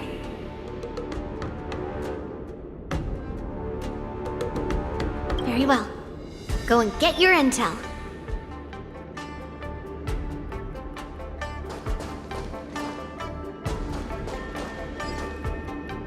Peach blossoms and divine sword descend.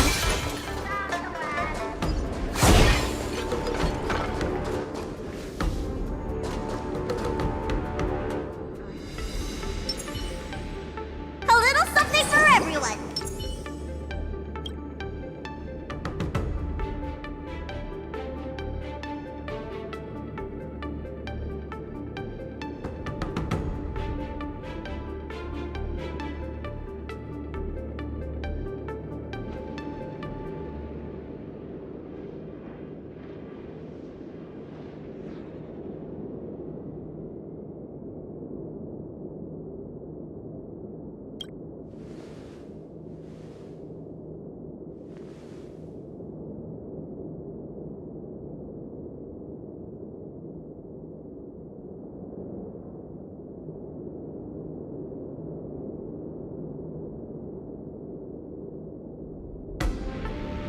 That's enough knowing the enemy for now.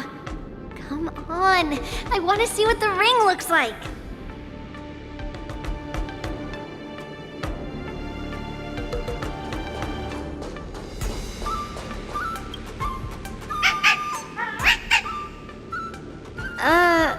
You're even asking dating?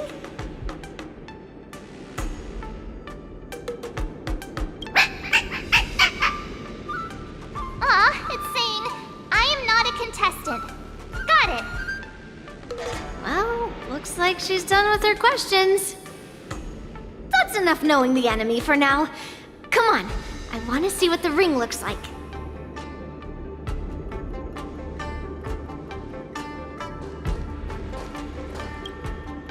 I heard that a swordmaster from the Xianzhou Drumming is going to challenge Lieutenant Yanqing at this war dance. Who do you think will win in the fight? Can you give me your analysis? Lieutenant Yanqing, obviously. His swordsmanship is on a whole other level. I was fortunate enough to see him in person using his flying swords to capture a criminal in Starskip Haven. I reckon just a few swift strikes and... Goodness! Isn't that the Xianzhou Juming's contestant, Miss Yun Li? Just a few swift strikes, and the Juming Swordmaster will have him on his knees.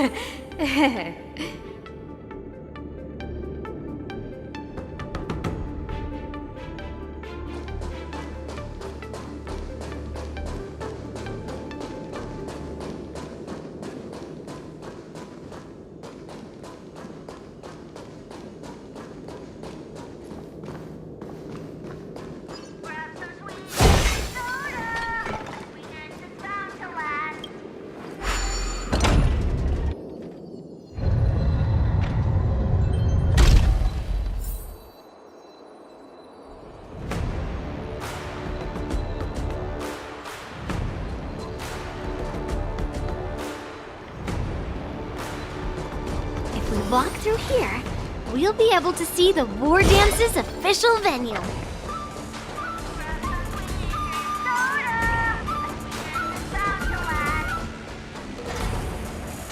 Wow, so this is what it's like from the spectator seats? Look over there. That's the ring we'll be standing on. Master Yun Li? I'm getting nervous again. Can I really do this? Well, it's too late for nerves now. It's almost time. Almost time for what?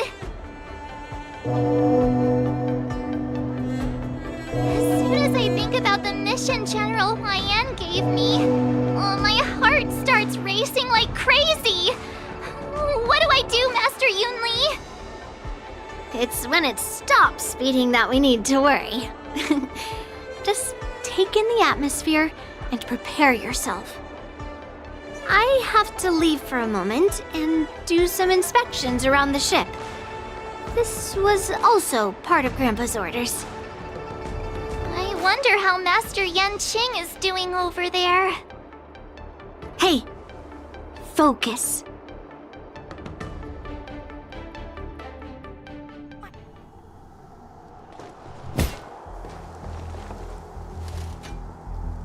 General, report! The teams are in position, and the Skyfaring Commission has taken control of the Starskiff lanes. Activate all side cranes and have them scan everyone coming in and out of the port. Remain vigilant at all times. Any suspicious movements must be suppressed as quickly as possible before the situation gets out of hand. Yes, General. You two, follow me.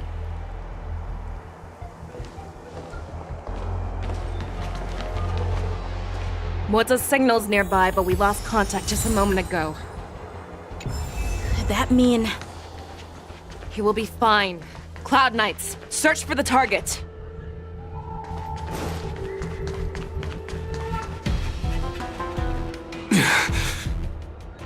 All of you, get out of my way.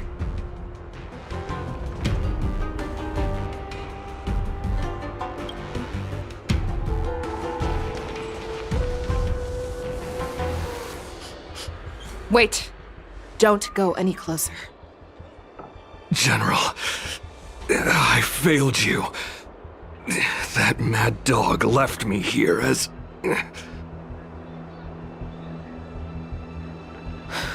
A declaration of war.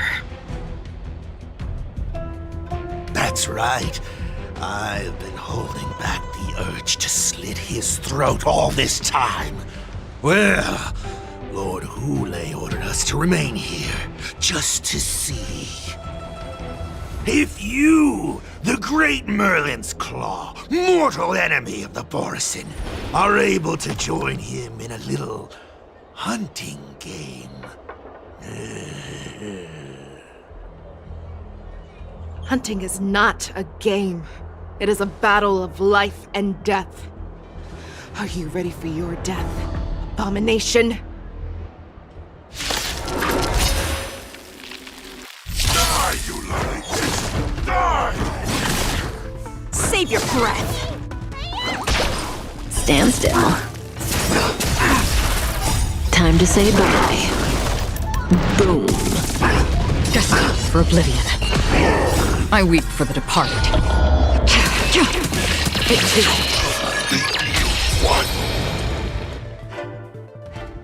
Moza, are you okay? I wasn't able to save Xianzhou. Hule was more cunning and powerful than I imagined. Tell me, how is he planning to declare this war against me? With a one-on-one duel? Or with a hostage exchange, maybe? Hule is planning on attacking the bustling streets of the Xianzhou Lawfu. What did you just say? Impossible. Even if there are still undercover Borisin that we haven't sniffed out, Hule can't have more than a few dozen people. How is he planning on simultaneously attacking the streets of the Xianzhou Lawfu? He has an ace up his sleeve.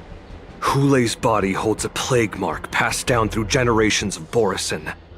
I've seen him convert a Foxian to a Borisin wolf trooper with my own eyes. This is Hule's declaration of war. His blood. It can cause Foxians to rapidly transform and lose their minds. He has passed his blood to his minions, and is planning to spread it across the Lawfu and stir up panic.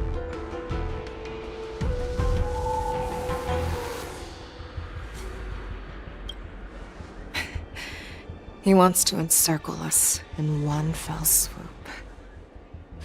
This beast is truly unpredictable. Contact the Skyfaring Commission and the Cloud Knights right away.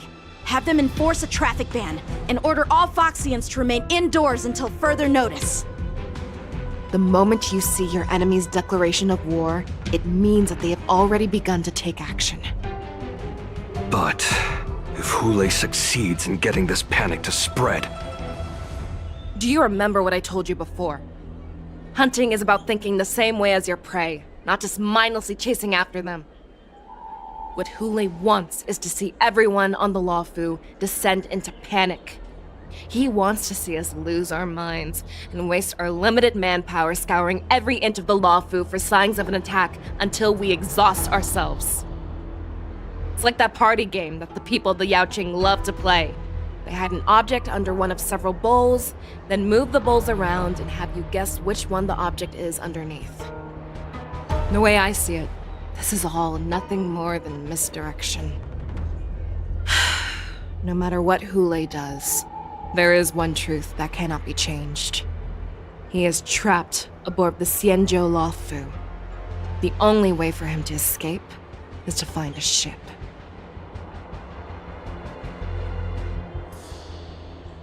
Right now, the only ship he'd be able to see is the Sky Splitter. In his eyes, that ship is full of countless hostages. That would be the best place for him to go. So, that will also be our final battlefield. But if we're wrong about this, if he goes somewhere else, or if he does as he said he would, and his minions infect the Foxians everywhere with wolf blood, what do we do then? Are we just supposed to abandon those less likely locations? This is another lesson that you must learn outside of swordplay. Weighing your options and making a decision. There are always questions that we will ask ourselves, but never be able to answer. Before making a decision, we must destroy any hesitation that we are holding on to. Once we make a decision, we must fight off any regrets. There is a chance that we will make the wrong decision and allow our allies to be sacrificed in vain. There is a chance that we will predict our enemies' movements correctly, yet underestimate their strength and be overwhelmed in battle. But being lost in hesitation and failing to take any action will always be more harmful than taking the wrong path. We must make a decision, no matter what. Everyone, listen up. I will personally take charge of Starskiff Haven, evacuate the people, and prepare for any possible attacks. I will do my best to ensure that things are safe on the ground. Nameless, please lend us your strength as you did when the Ambrosial Arbor was reborn. I need you and Wildza to go in search of Xianzhou. General, please entrust me with the safety of the Sky Splitter. I was originally meant to participate in the tournament, so now it is only right that I return to the Sky Splitter. If Hulei does come to attack the Sky Splitter, Lieutenant Yanqing, I need you to hold him there until I am able to arrive. Please rest assured, General. If he dares step foot on the Sky Splitter, I, Yanqing, swear on the blade in my hands that he shall not escape.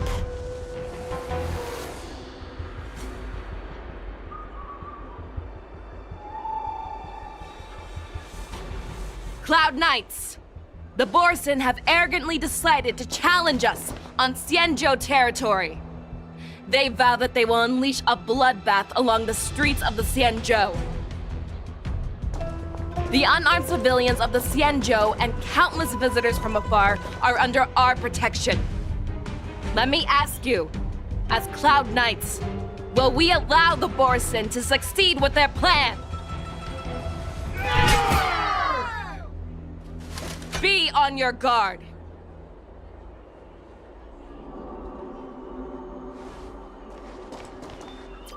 Calling Starskiff Haven. Have all Cloud Knights be on full alert for Borsen attacks. Fei Shao, the ports of Starskiff Haven are crawling with wolf-like creatures. They're moving fast.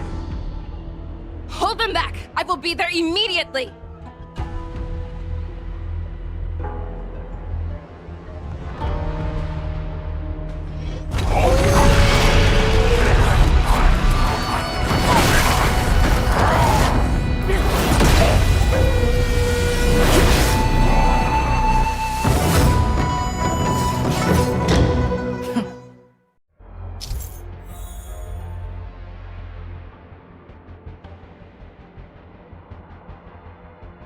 There you are, Fei Shao.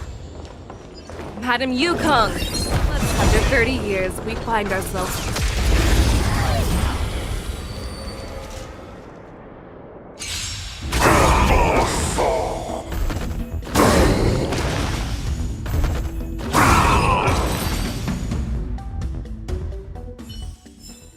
short respite, then time for the next fight.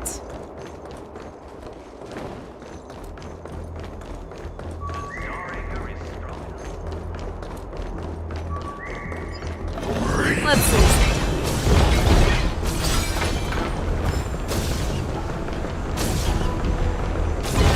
All together!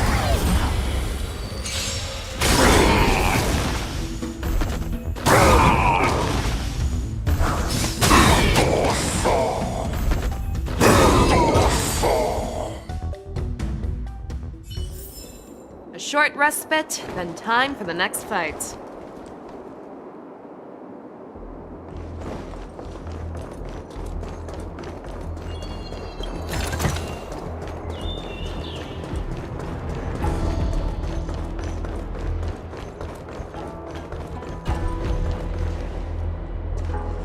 We have cleared out the enemies in Starskiff Haven. But it seems that there are fierce battles being waged at both the Exalting Sanctum and Arum Alley. I will prepare a Starskiff. We cannot allow the fighting to continue. This is now a race against time to stop this farce that Hule has created. I know Xianzhou always wants me to know my limits and not get carried away, but now is the time to bring this to a swift end. Contact the Exalting Sanctum. Tell them if they see a light in the sky, all units are to retreat immediately. Madam Yukong, lend me your bow!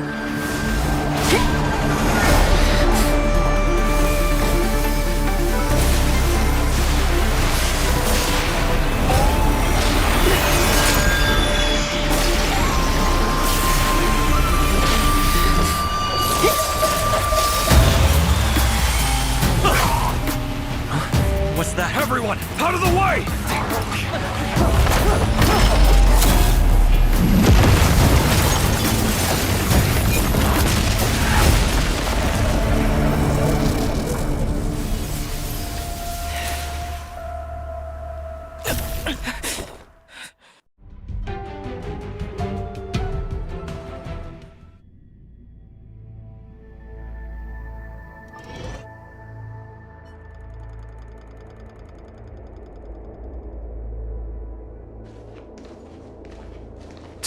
What a mess. I just knew it would end up this way. Every time she hits the battlefield, she makes a mess like this. She didn't even leave a single survivor to get intel from. One of these men must have known about Hule and Xianzhou's whereabouts.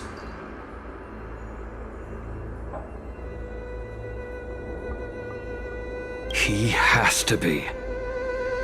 A retainer like myself is nothing more than an insignificant shadow who stands by the general's side. But Xianzhou is different. Without his careful treatment, the general wouldn't even be here today. Hopefully, he can use that silver tongue of his to buy himself enough time. Take a good look around.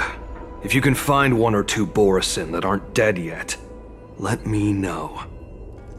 I don't care how tight their lips are sealed. I always have a way to crack them open and get the information we need.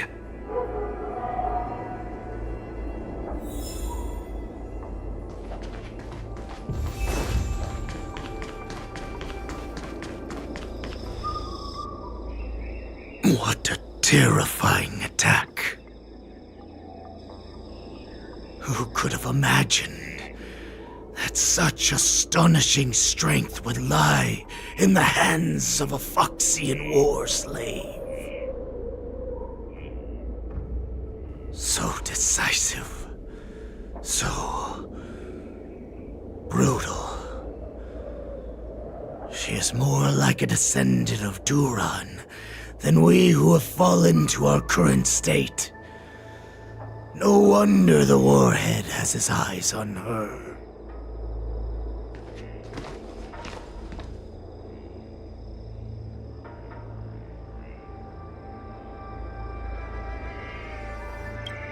I remember you, Mock Talk. You are harder to kill than a cockroach. But the fact that you have willingly shown yourself saves us some time. It is not too late for you to surrender. Tell me, where are Hule and Xianzhou?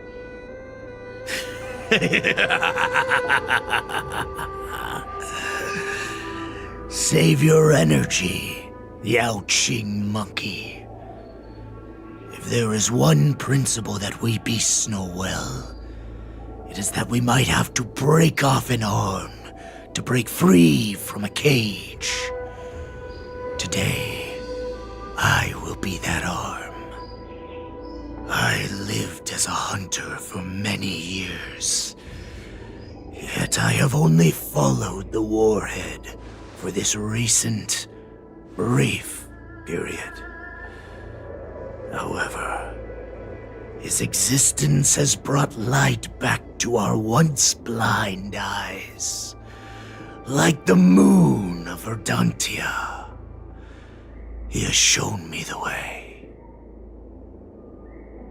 The descendants of Duran have abandoned the Wolf's Creed. In order to ensure our survival, we took solace in the shadows and fed on one another. We were no longer wolves. We were no more than rats, living a dirty and pathetic life. Thanks to the gift granted to us by Lord Hule, I have shared his vision and his blood. The descendants of Duran should live for the victory of the pack, and they should die for it as well. Come, Yao Qing man, show me your fangs. We will fight to the death! How honorable, you mangy dog. But you seem to have misunderstood. There will be no fair one-on-one duel. Let's see how tough you are once we've put you down.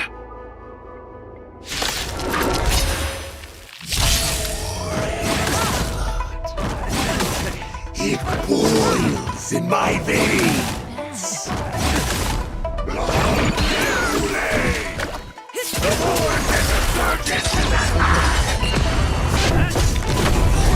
Resurgence?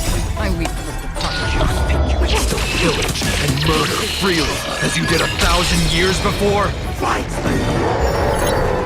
A break like this will set me running!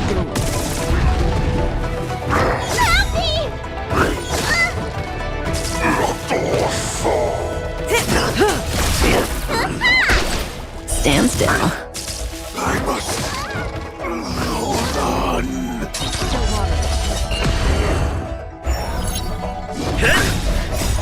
Lance! Forward!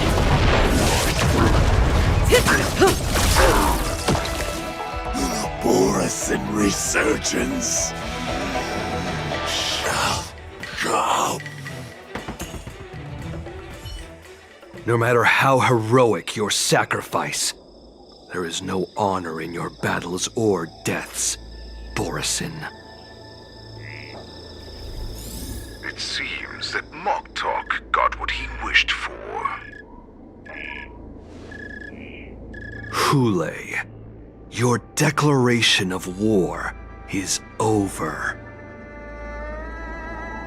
From now on, no matter where you run, General Fei Xiao will catch you and send you to the same fate as Moktok.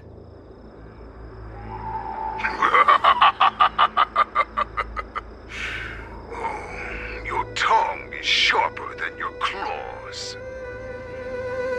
Don't stand in my way, child. Have your general speak with me. Our little hunting game is not over yet. Stand down, Watsa. I am here, Hule. What do you wish to say? The Merlin's Claw. Though we have never met on the battlefield, I have heard many interesting things about men, and your healer. The people of the Xianzhou must be quite brave to allow a Foxian war slave with Borison blood to ascend to the position of general. Has no one ever questioned that lineage of yours? Or could it be that your grand achievements were enough to convince everyone to keep their lips sealed? Claiming to have family ties with the enemy sounds to me like an attempt at asking for mercy. Hule, are you begging me for mercy? I see that it is not only the ruthless blood of a wolf that courses through your veins, but also the cunning blood of a fox. When you think about it, this was a gift from the Borison. Anything that we gift, we are also free to reclaim. The Merlin's Claw. I shall extend a final invitation to you. I will be waiting for you on the Sky Splitter. Before you arrive, I will slaughter all in sight, allowing the crimson moon that has fallen dim for over 700 years to once more come to life. I will illuminate this ship with the sheen of blood and show everyone just how weak and powerless the Xianzhou is. Then, I will pilot this ship through every blockade and barrier you have prepared and begin my journey home. This ship shall be the flagship for the Borison Resurgence. Before I finish these tasks of mine, you have a chance to stop me or die at my hands. This is the path that I have prepared for you. I accept your challenge, Hule. Because the very moment you stepped aboard the Sky Splitter, you stepped onto your path to ruin.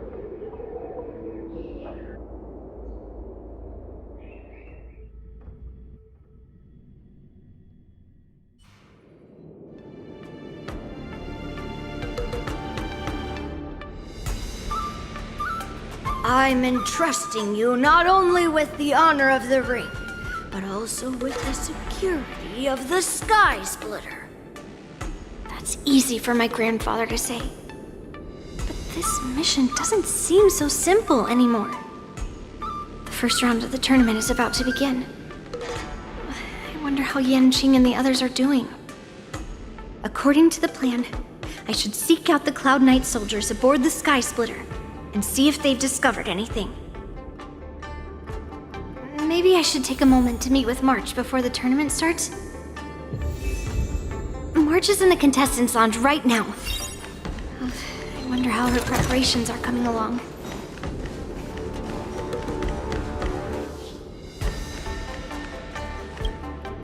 March, it's me, Yunli. Are you okay?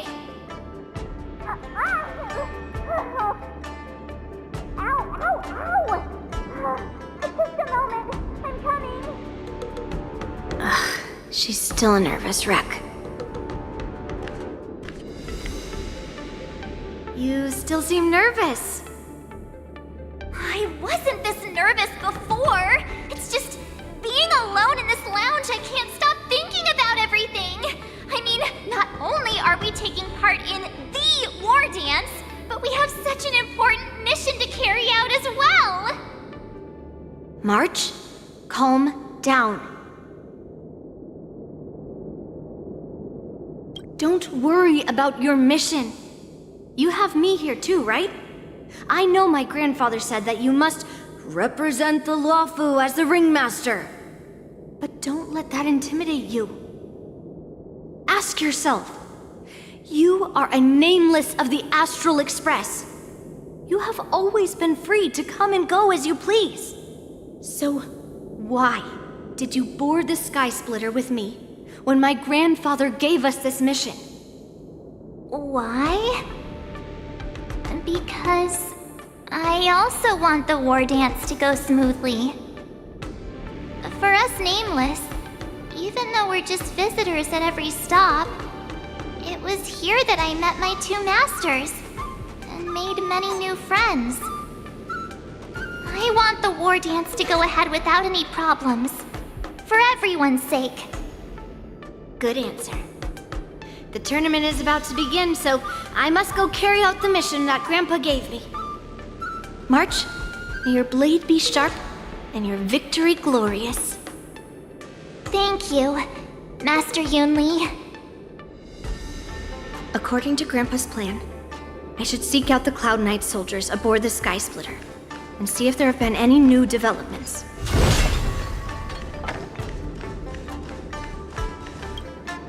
Is that you, Miss Yunli? If there's anything that I can help you with, please let me know.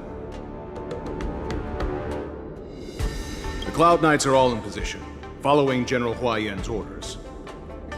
Very good. Although, there is one thing I want to confirm with you. Unfortunately, we don't have any means to distinguish between Borisin and Foxians. However, you can rest assured that the Cloud Knights are working hard to investigate the source of the forged identities. All Cloud Knights on the Sky Splitter have their own responsibilities and wouldn't dare neglect their posts. March 7th and I could already tell. It's clear that every Cloud Knight soldier we've met on the Sky Splitter is an elite warrior. Your timing is perfect, Miss Yunli. We actually just received an emergency boarding request. An emergency boarding request? It wasn't on the Sky Splitter Starskiff registry, but all the documentation checked out. Who would be boarding the ship at this time? Where are they?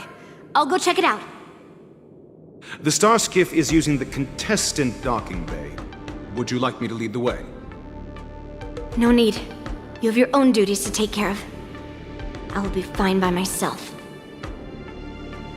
I have to check on this immediately.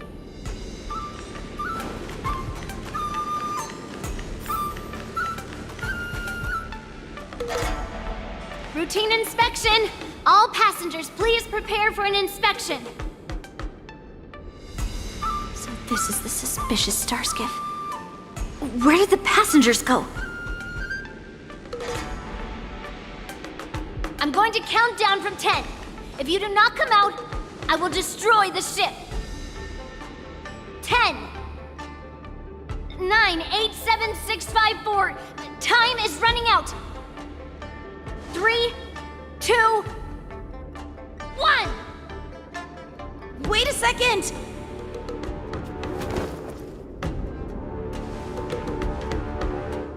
It's me.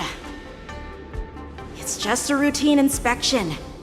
You weren't actually going to blow up the ship, were you? Is that also some kind of Zhuming custom?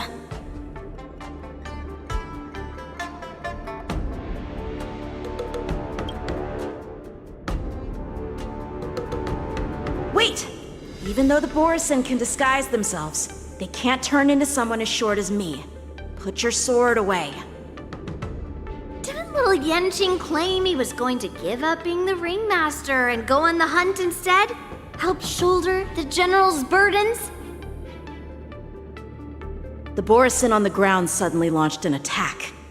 General Fei Xiao was concerned that this was all a diversion by Hule, so I requested to come to the Sky Splitter and provide support. Can't believe you ended up back here on the Sky Splitter after running around all over the place. But you're too late to enter the tournament now. Following Grandpa's plan, our disciple March is taking your place as ringmaster. Aren't you proud of her? When I first heard the news, I was definitely proud, but also a little concerned. More manpower is always a good thing, since the Sky Splitter is so large. Oh, and by the way, you should know that... What's happening?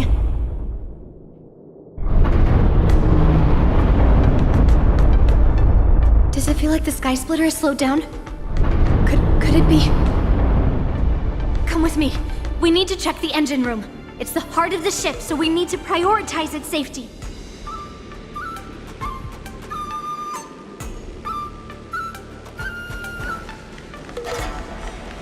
The war dance is about to begin. Contestants, please make your way to the arena.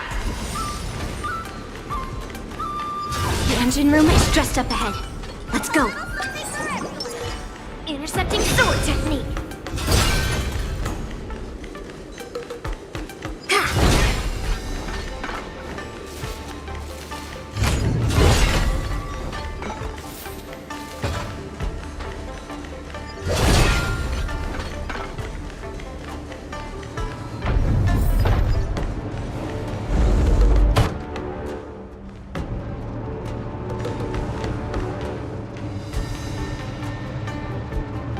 Strange. Why is there no one here?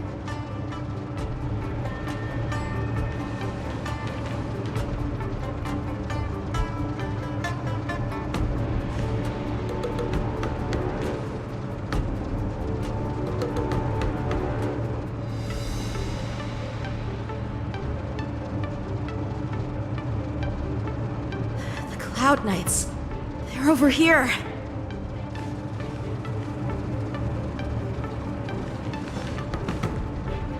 And you should be lying alongside them. Don't worry, children. There's plenty of space to hide your bodies over here. Even though I truly hoped that the war dance would go ahead uninterrupted, and that I was worrying for no reason. Now that these guys have finally shown up, it's a huge weight off my mind. Bring it on, you abominations!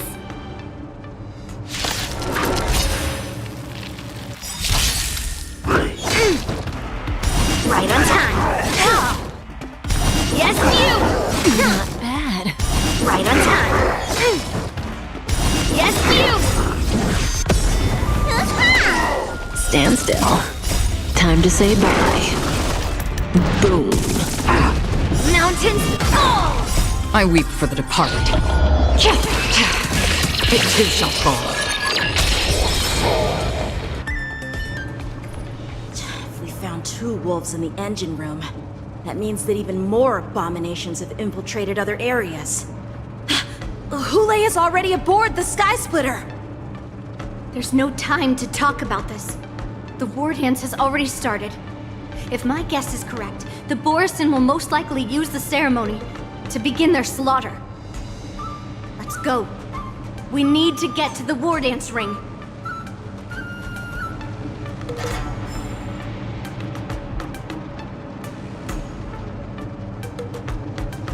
Come with me. To the ring. Stream forth, the gleam of old blades.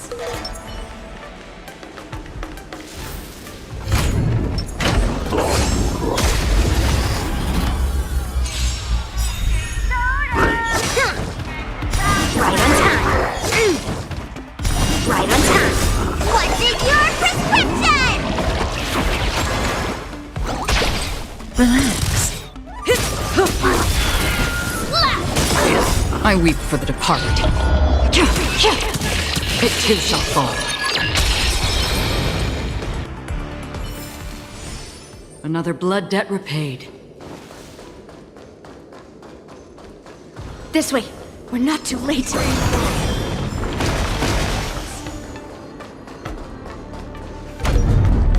We would like to welcome all of our honored guests and contestants to the Xianzhou Luofu's Luminary War Dance Ceremony.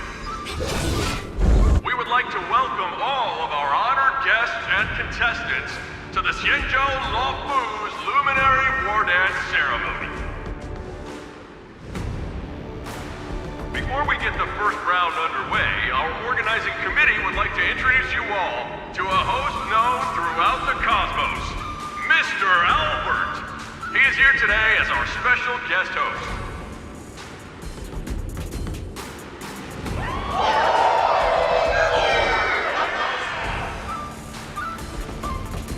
Let us invite our special guest host, Mr. Albert, to the stage to formally open the Wardens.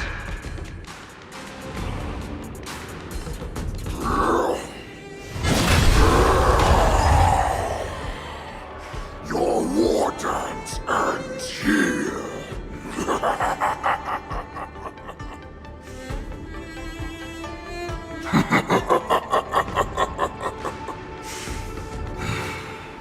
From this moment on, the Sky Splitter belongs to me.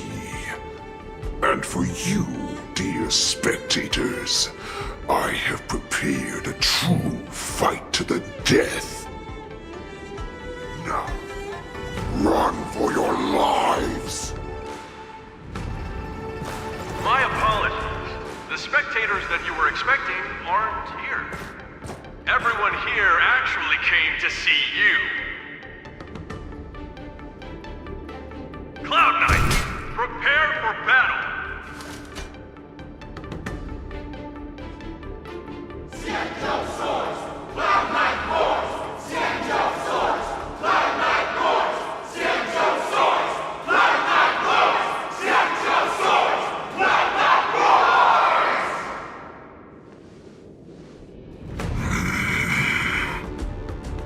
I see you ready for me.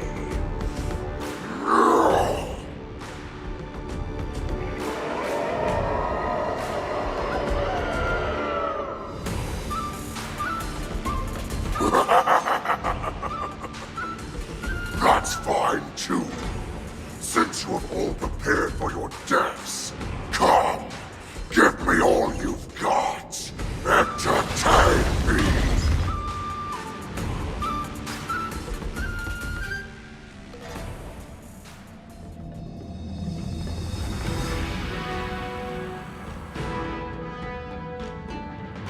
Surround your enemy, but leave one side open.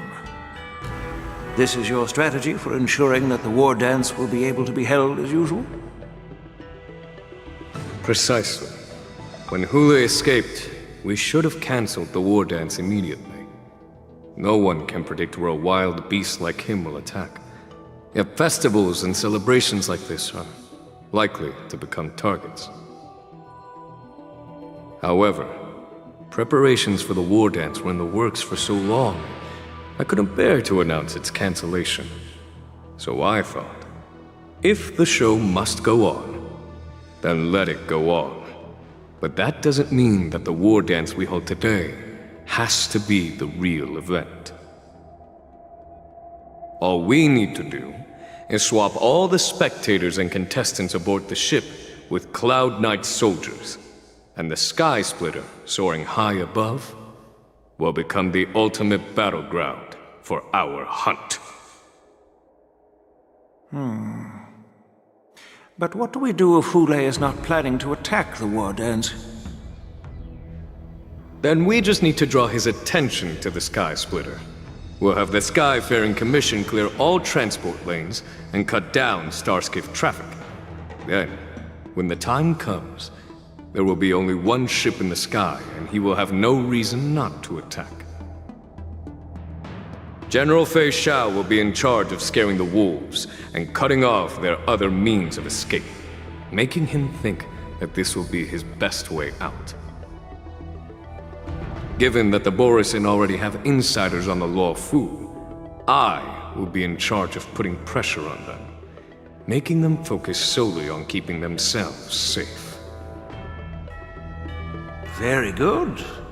Then I'd better dust off my weary bones too.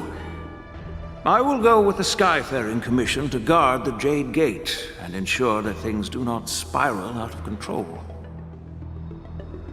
Knowing that Elder Huayan is part of our last line of defense is a great comfort. This hunt will make Hule understand that the arrows of the hunt will always be one step ahead of the abominations.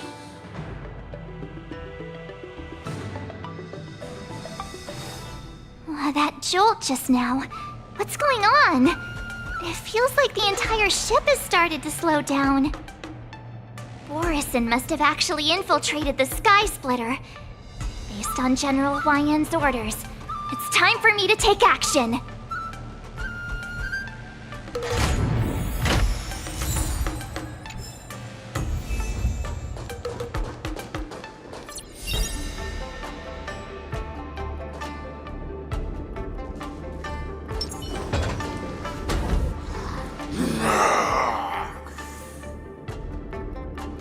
You guys... You're not Cloud Knights acting as Borison, are you? You're real Borison, aren't you?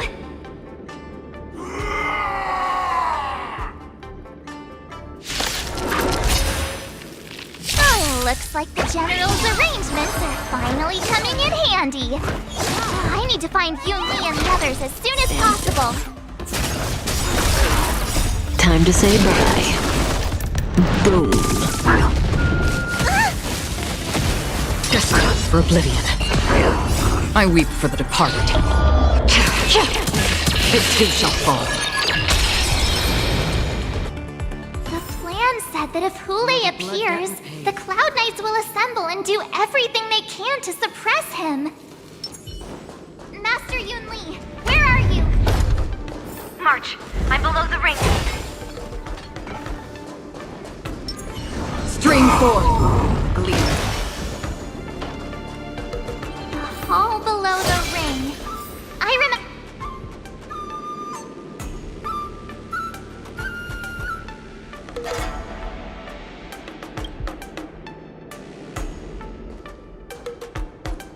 Master Yanqing! What are you doing here? I was concerned about the safety of the Sky Splitter, and my dear disciple, of course. Yanqing, the wolf you are hunting is standing above us in the war dance ring at this very moment, facing the Cloud Knights. This war dance will not be seen by the people of the Xianzhou, nor will it be just a ceremonial sword fight. This is a battle to the death that offers no honor, only mortal danger. March, are you ready?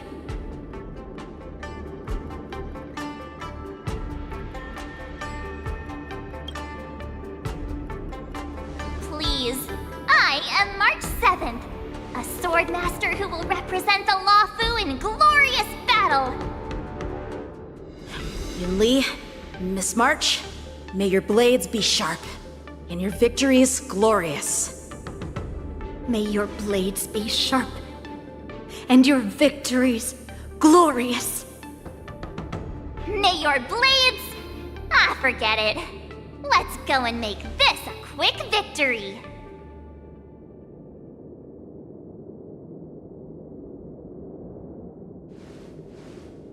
Let's go.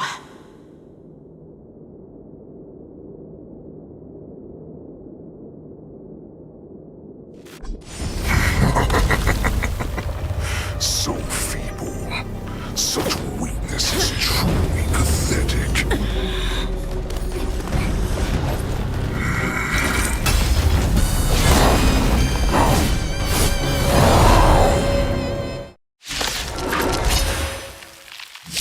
I've been waiting a long time for this, Hule. I see that Xiao had sent some young cubs to the slaughter. Remember this! My name is March 7th, Ringmaster of the Luofu. Does the Xianzhou Luofu not have any worthy warriors? I wouldn't let my guard down if I were you. It's about time this old wolf tasted defeat at the hands of a young cub. Don't worry, it's just a scrape.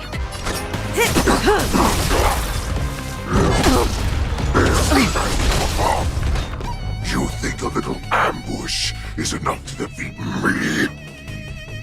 I will understand just how long. Such insane power!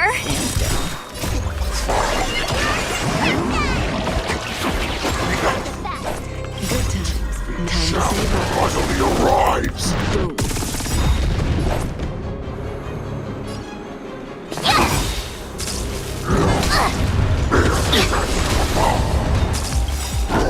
Not very sportsmanlike.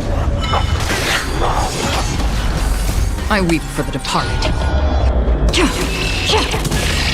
It too shall fall.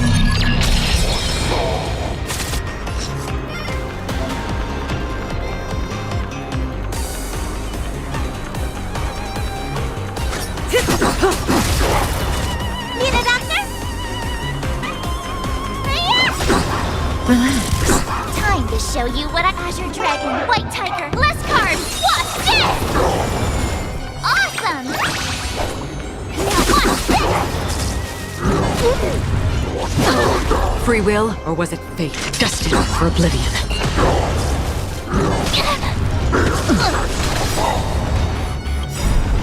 Good times. Time to say bye.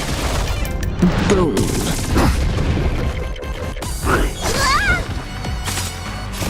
Time to what's in your prescription!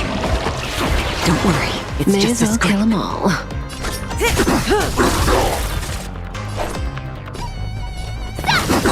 Stand still. Let me tend your wounds!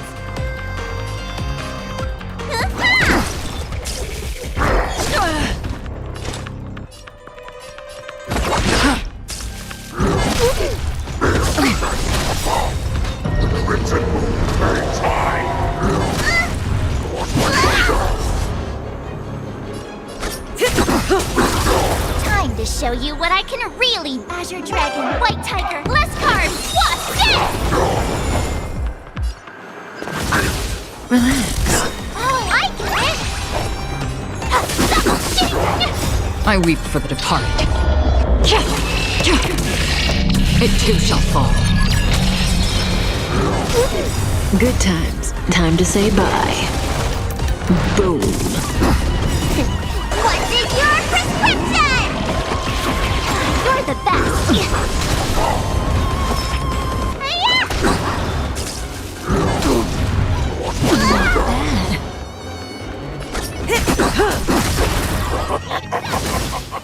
Swing with all your might, dear cubs. Do not like run. A wolf's path only goes forward.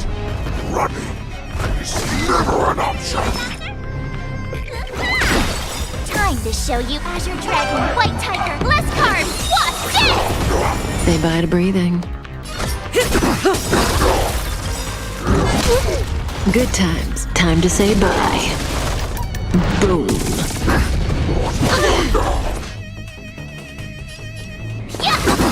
Relax. Awesome! Now watch this!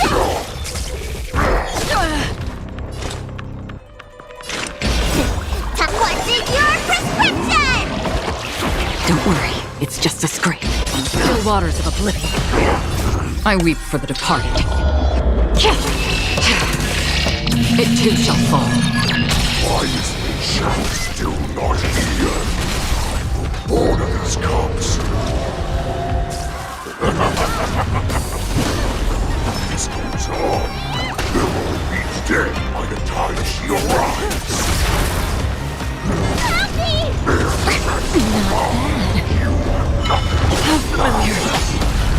I could take 10 of you! Stand still.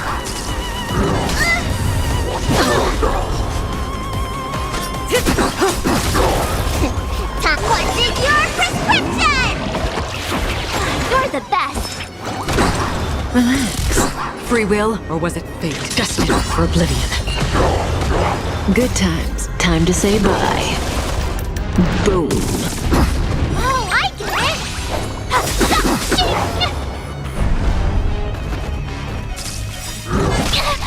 Time to show you Azure Dragon, White Tiger, less carbs, watch this! Say bye to breathing. Not bad. But it will take much more than that. Your feeble weapons are like blades of grass before...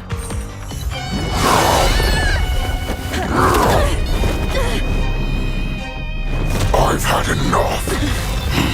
Time to finish this game. What's happening?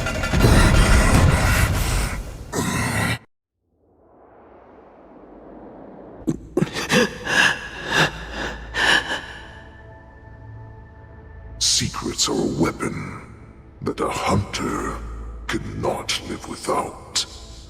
Those that have no secrets are no more than prey. cut open and waiting for death. What you're saying is, in your eyes, I am no more than prey that has exhausted all of its secrets and is simply awaiting its death.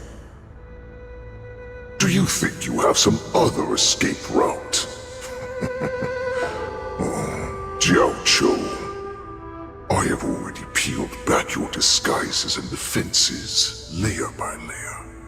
I know all the secrets that you and your general have buried so deep.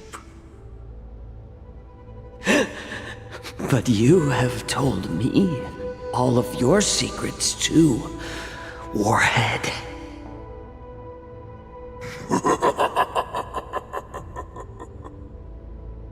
Oh, but you will never have a chance to use them. You will be buried with them right here, although you are a fortunate one. After all, you will avoid having to see the tragic future that awaits your general. I'm sure she understands her fate far better than you ever will. One day on the battlefield, she will be overpowered by her ever-intensifying moon rage, and finally be torn apart by her fury and transformation. Not even your god can save her from this fate, although they can lead her to liberation. And the only way to save her is here, in my hands.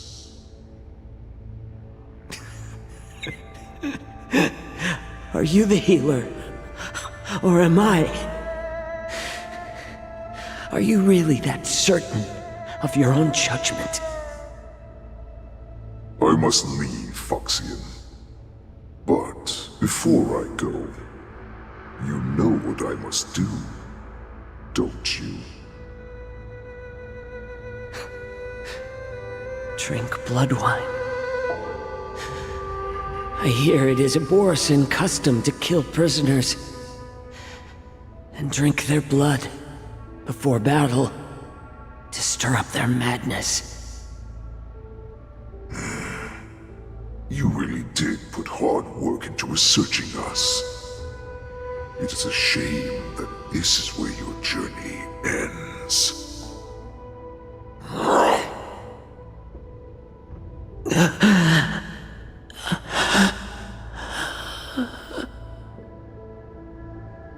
Are you the healer, Xianzhou? Is there anything that I can do for you?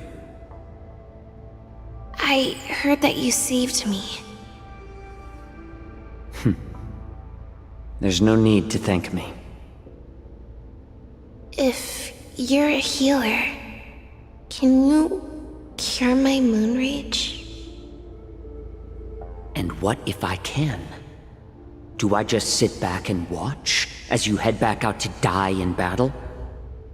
Listen to me, child. Your condition is not suited for the battlefield. Okay, then can you cure war? What are you talking about? I'm just a healer. All I can do is... So all you can do is heal us and let us go cure war. Such arrogance, young lady. This war has been waged for thousands of years, and it will only continue. What do you mean by cure war? All you will achieve is getting yourself killed. You healers work yourselves to the bone to save people, even though there will always be sickness and death. So we will also keep fighting. I cannot speak for the dead, but I know that General Yueyu, as well as all the warriors that never returned from battle, will not have died in vain. They fought so that others could make it home alive. Your actions are no different.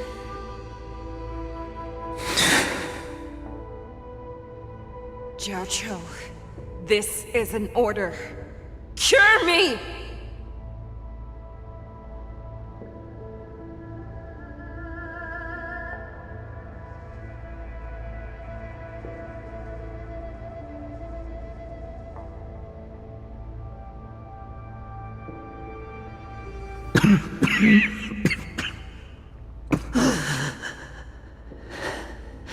Those who have no secrets are no more than prey, cut open and waiting for death.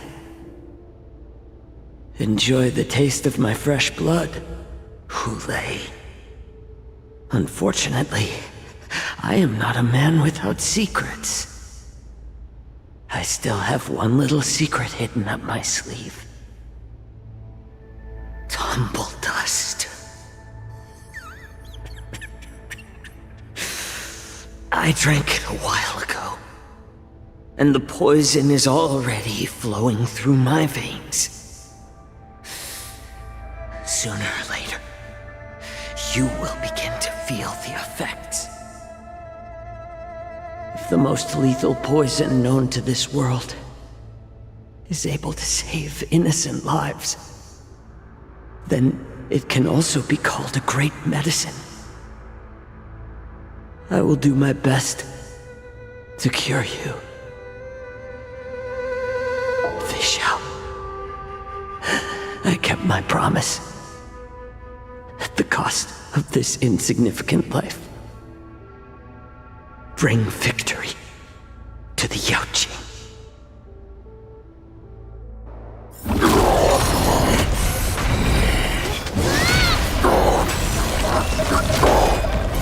So, you want to play dirty? Yeah, it's colder. My sword is even colder!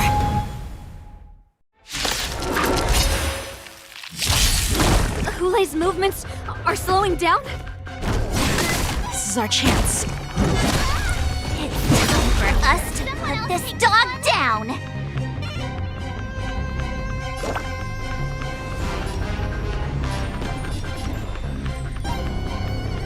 Here you go, Master!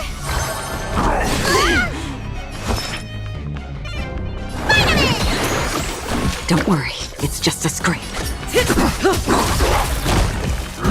Not very sportsmanlike!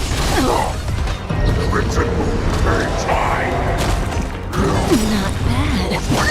Good times. Time to say bye. Boom. Relax. I weep for the departed.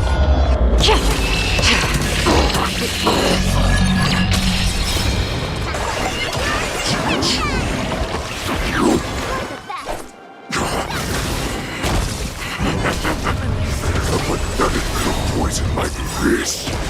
You think this is enough to turn the tide of battle? May as well kill them all.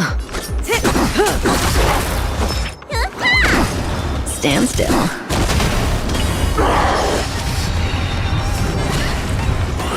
Slowing down.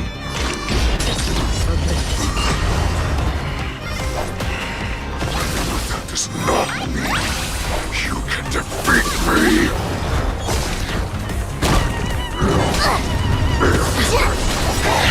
Good times. Time to say bye. Boom. Not very sportsmanlike!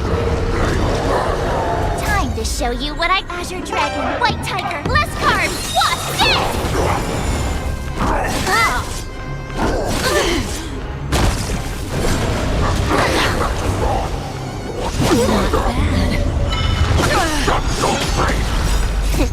What's in your prescription? Thanks. You're too good to me. May be hard to kill. That does not mean you cannot be overpowered. Hulei, take a good look. The power of the Cloud Knights is in my blade. Boom.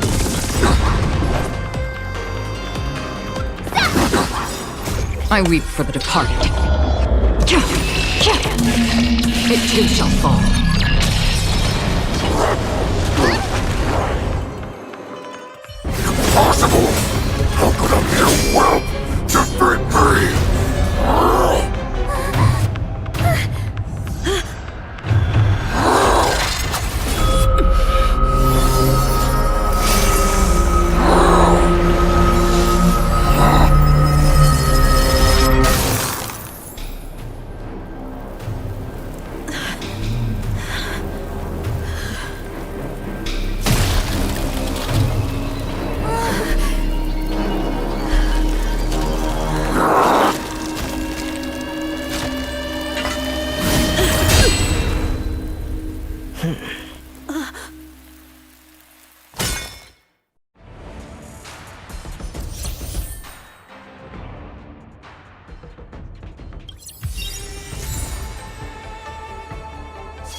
A bright edge that can cut.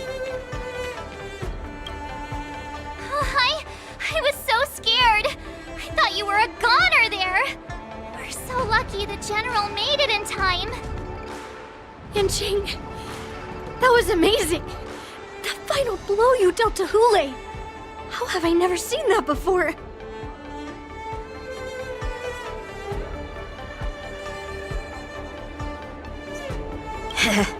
Do you want to learn it? I can teach ya. But, I'll need some time to heal up first. I hate to say it, but if you can teach me that move, I'll maybe admit that you're just a tiny little bit stronger than me.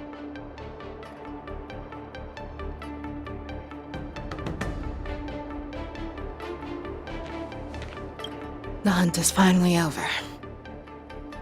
Thank you for holding out so long. The Cloud Knights are withdrawing as we speak. Lieutenant Yanqing, how are you holding up?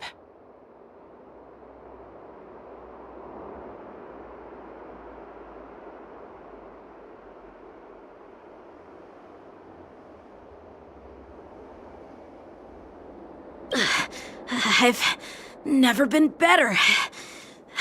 I could take on 10 more Hules. Take it easy, young one. Your wounds look quite severe. I'll have the Alchemy Commission healers see to you when they arrive. Who would have imagined that I would arrive late to the battlefield for the first time in my life? No. Perhaps you young one's blades were just too fast for me. I originally thought, in the best-case scenario, you would team up and hold this beast back while protecting yourselves. However, you joined forces and defeated Hule.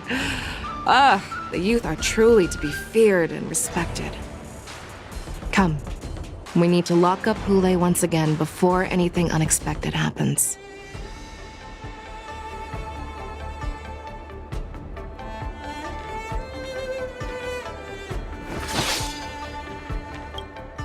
Such an unforgettable blade.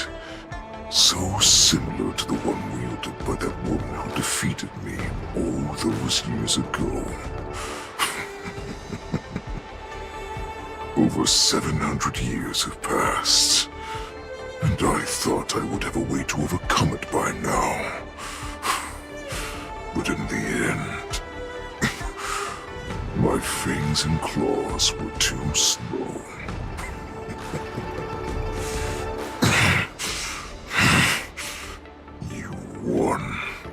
Child. Stop struggling, Hule. There's plenty of time for you to be tortured by your regrets when you go back to the shackling prison. Yes, I was defeated, but this was not unexpected. And regardless, you still showed your face, Fei Xiao.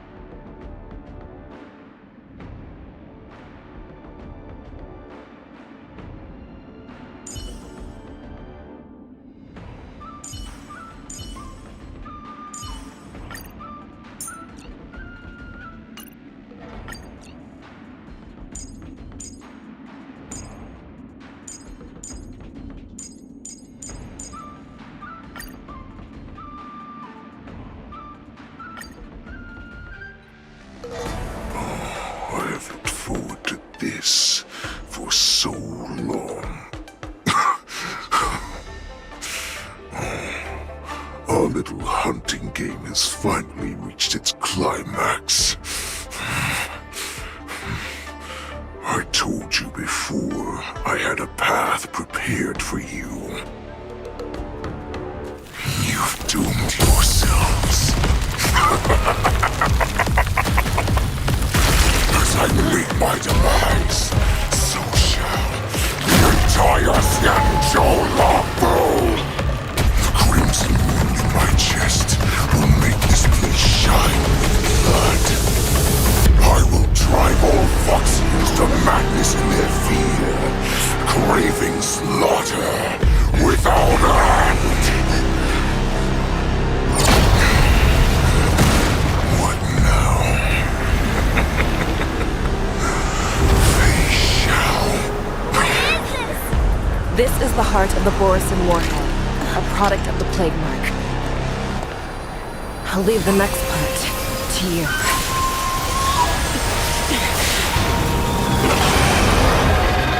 I don't understand. We cannot allow this thing to spread. I will do all within my power to consume this Crimson Moon. Once the situation changes, Lieutenant Yanqing, you are to enforce the Cloud Knight's military rules. Understood.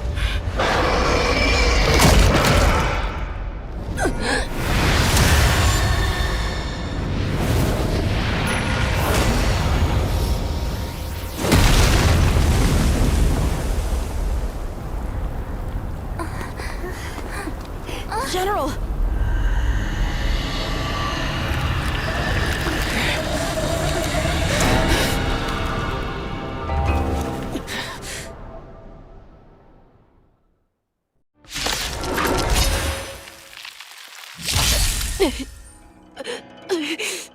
Die, Borisin! What? We clearly don't have wolf ears. I will not allow any of you to leave the Sky Splitter! Does she think we're her enemies? Hule just wanted to take down the General, even at the cost of his own life. Snap out of it, General!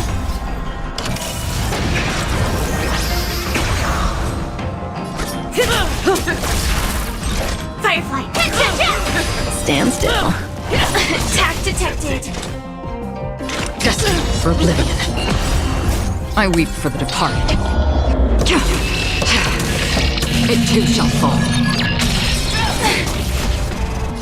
This is... I thought we'd get a minute to catch our breath. What do we do? Do we fight or run? After all this, do you still think running is an option? Relax. Firefly, Type 4, in position. Fight to live! Another journey begins. Utah resistant! I will devour!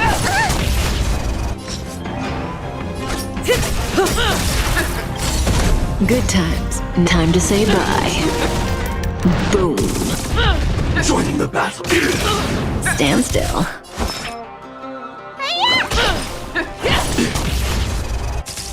Rip this body a Attack detected.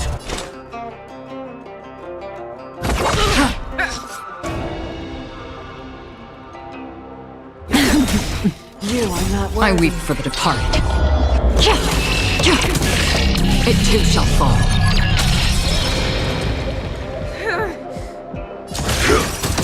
You don't look so good. Finally! Support received. Relax. Like fire until everything burns to ashes! This is more than that set to the seas of flame!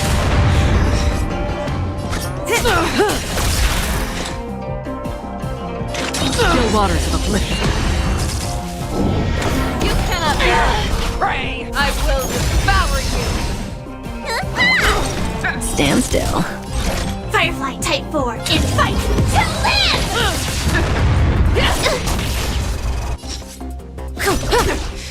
You are not worthy. Relax. Good times. Time to say bye. Boom. Need a doctor? Free will or what? Destined for oblivion. I'll crush your wall! What's in your prescription? Don't worry. just as I weep for the departed. It too shall fall.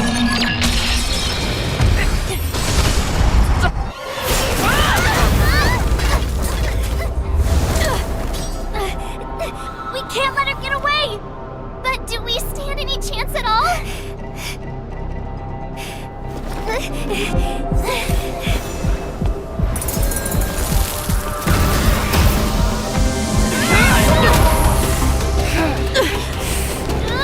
She said, I'll leave the next part to you. She put her faith in us! Trying. I promise. I will cure you. Xianzhou. No one can live forever, Xianzhou. This time, I must break my promise.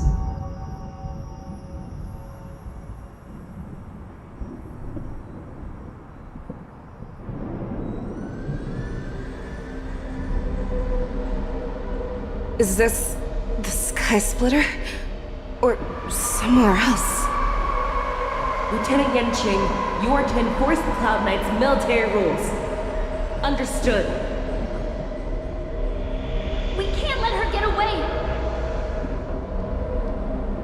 Snap out of it, General! You always leave the hardest battles for yourself. Even now, you would never run away. Isn't it strange that as your enemy, I understand you even better than your own allies?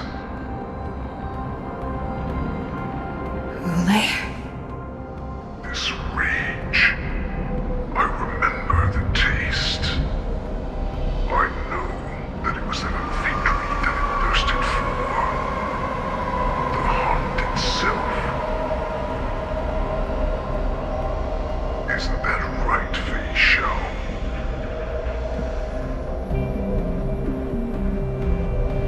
You shouldn't be here. I saw you die with my own eyes. Just consider me a figment of your imagination. Before every hunt, I make preparations for defeat and retreat. But not this time. This time, defeat was exactly the ending I was racing towards. When I learned your story from Xianzhou, I realized that he had always been hiding a secret, and that not even the healer himself understood the meaning of this secret. What an ironic fate, don't you think? All this time, waiting for this day to come. I never imagined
have you fight in the name of justice. I found it. This is your shadow of doubt.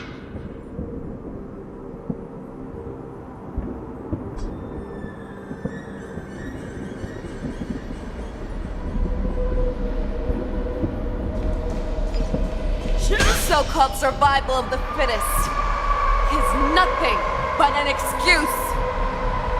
You cannot weaken my resolve, Huleg. Blinded by the fury of your moon rage, you slaughtered your allies. Erlen's Claw, you have betrayed the Alliance.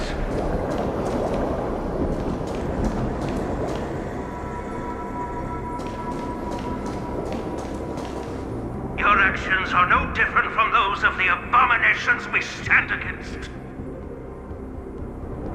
At the end of the day, it is the blood of the abominations that runs through your veins. One day, you will inevitably become an enemy of the Alliance. Cloud Knights, formation! You ran into the arms of your new master's army without hesitation. You thought that you had found freedom, respect, and recognition.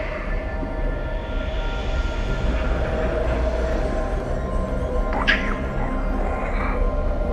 They know all too well that a wolf will always be a wolf.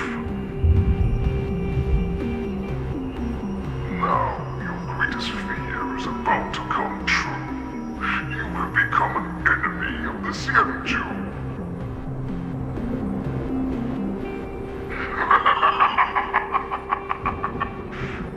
This is your fear.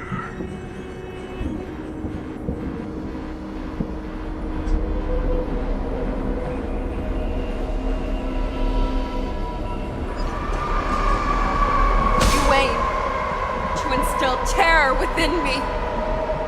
But all of this is nothing but a phantom!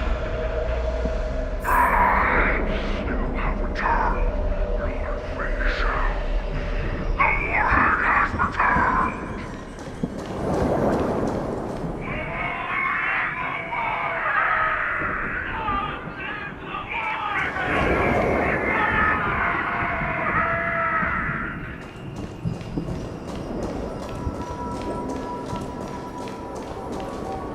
It's time to return to the pack, Fei Shao. No matter how deep the hatred you bear for the Borson, no matter how much we may consider each other enemies, I will still show you this path that you never imagined was available to you. Because you made a choice. You devoured the Crimson Moon. You are worthy to become the Borson's warhead. What did you say? The descendants of Duran who came to rescue me hoped with all their hearts that once I regained my freedom, I would be able to turn the tides of battle and change the fate of our people, allowing the Borson to return to their former glory.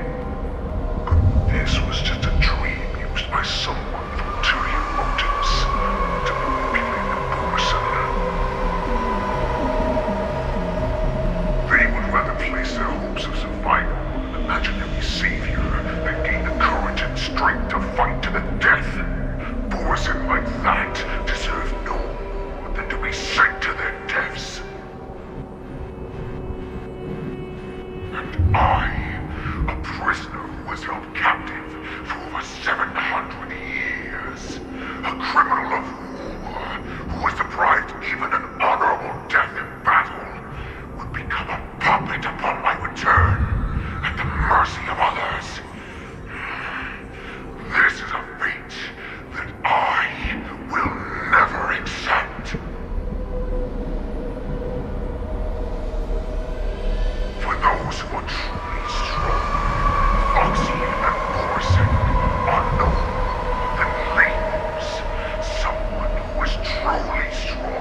knew you.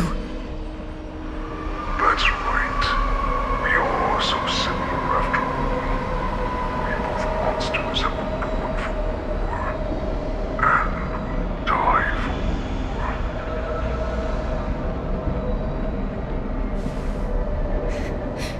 I'm sure my answer doesn't need much explanation. I refuse. I told you before, Foxian and Borison are no more than labels. You can be whoever you want to be. You can do whatever you want to do. Accept these truths, and the Borison will bow to you. Destroy them, reduce them to dust, or teach them to become servants of the Xianzhou. You are free to do as you please. Carve your name into the Xianzhou's history books, or into the list of arch enemies. You have the final say. You do not understand, Hule. You have no idea what it is that I truly desire. When I was just a child, I stained my hands with blood for the first time, in order to escape the whips and shackles of the Wolf Masters.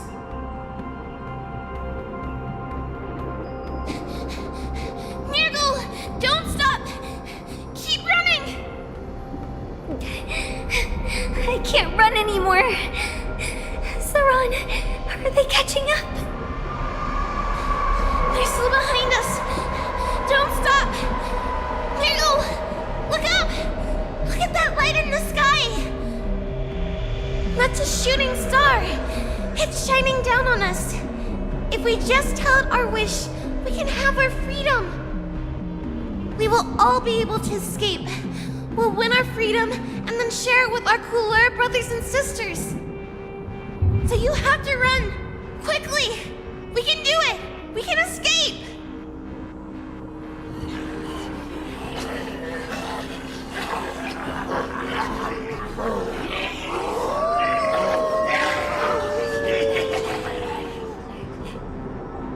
Nirgal!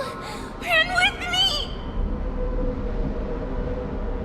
We ran and ran with all the strength we had. But we ended up losing each other. I escaped the hunting pack and encountered a woman that could fly. Cloud Knight. I imagine you kept your promise. Unfortunately, when I led her back in order to free my Kulor companions, there was nothing left there but a bottomless pit.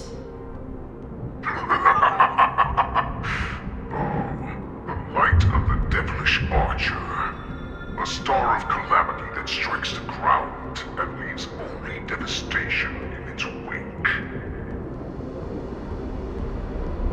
In the years that followed, I followed the trail of that light alongside my Cloud Knight allies, and saw it fall countless more times. Gradually, I came to understand. That light was not some shooting star that carried wishes and aspirations. Each Lux arrow meant that countless lives in a helpless world were about to be obliterated. I prayed to the god of the skybow that I would never have to witness one of these shooting stars fall again. But they ignored my prayers. That's right. They never answer us. They just let us loose in this world to massacre each other. That is why the fierce battle between us has raged to this day. And the gods who never plead will cry, who walk silently from above, refuse to listen to the prayers of mortals. Then we have no choice but to fight for our own desires.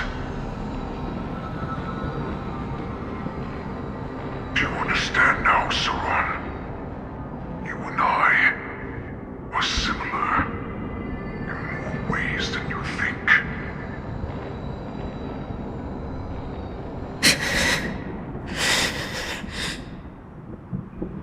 You are a beast that was born for war and will die for war.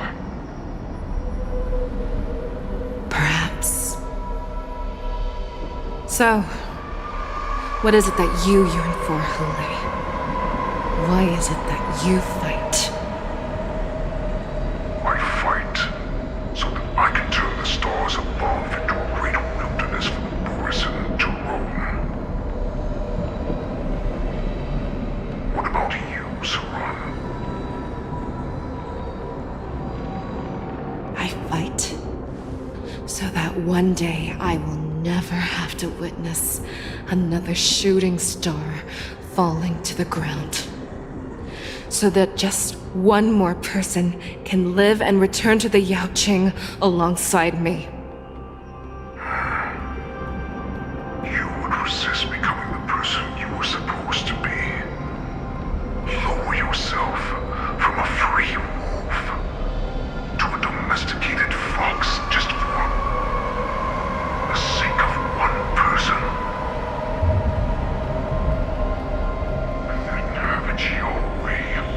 I will use your fear and doubt as my nourishment. I will seize you and devour you. I will replace you and become a Xiao. We are so similar. Both monsters that were born for war and will die for war. You were right when you said that, Hule. So, I shall pray to the heavens. Even if they do not respond to me, I pray that the arrows of the hunt will pierce the heart of every monster.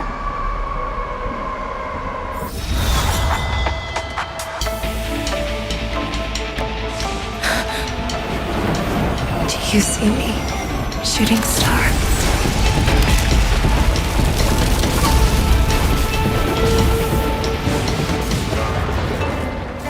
The knights are sworn to protect the Xianzhou. I will uphold this vow until my very last day.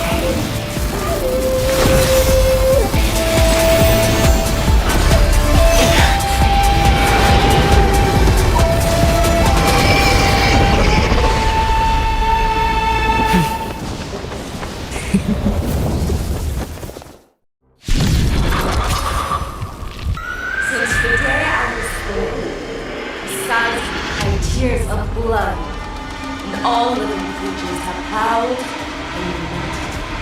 I once menaced and hunted the weak. Now, I will use your air beast as my weapon, and your name as my prey. Fei Xiao!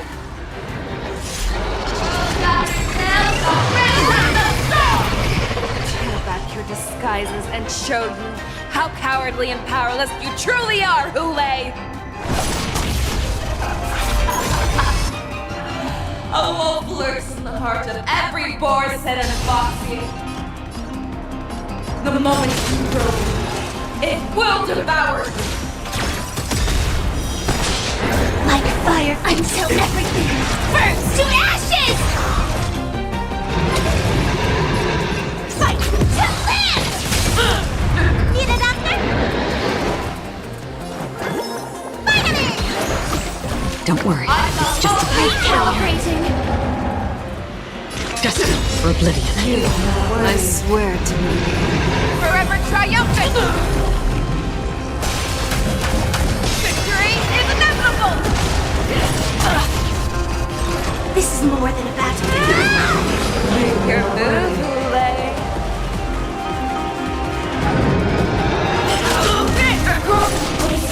And your life will be stolen.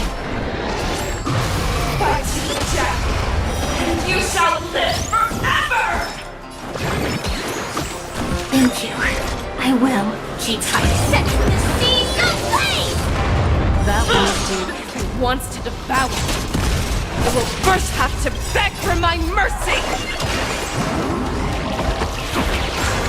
Thank you. Let the hunt begin! That's everything! Awaken go! Stand in position. You don't look so good.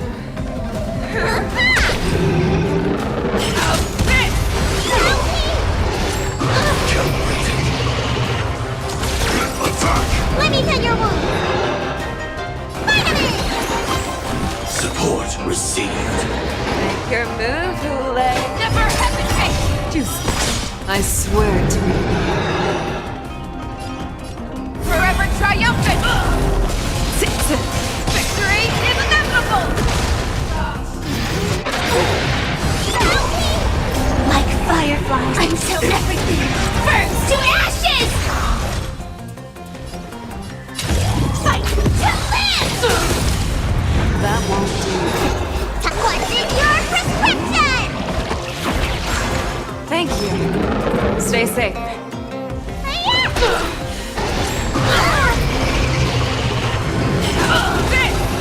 This is more than a battle.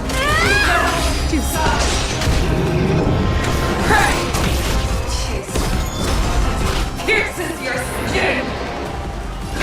This I have experienced for 700 years.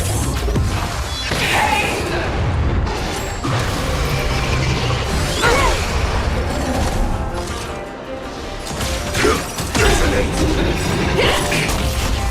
I swear to be the Forever triumphant! touch. Victory is inevitable! Let the fangs and claws have grown dull. Need a doctor? Finally! Inner peace! Heed my command! Support received. That won't do. Like fire until everything burns to ashes! Firefly Type 4. Share your own flaws! This is more than a battle. That won't do. You don't look so good. Thank you. Devour the habits! Envelop the earth!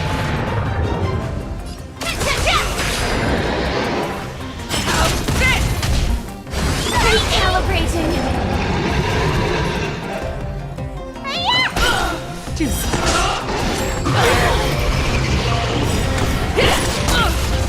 I swear to be the Forever triumphant! Victory is inevitable! You cannot pray!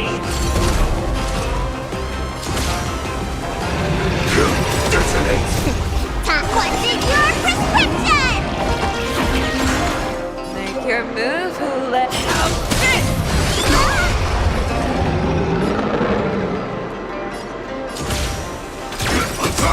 That won't do.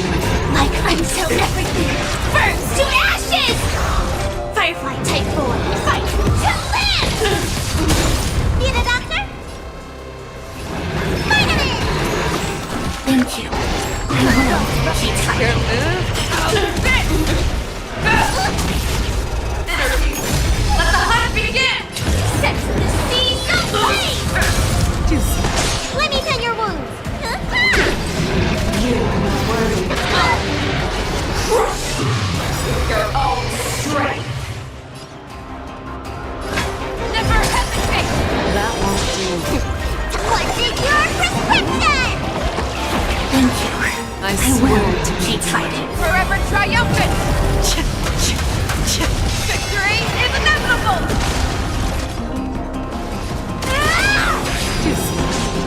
Attack detected. Utah resistant! Fully.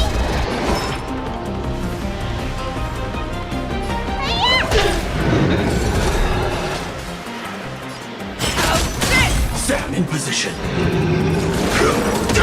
That won't do.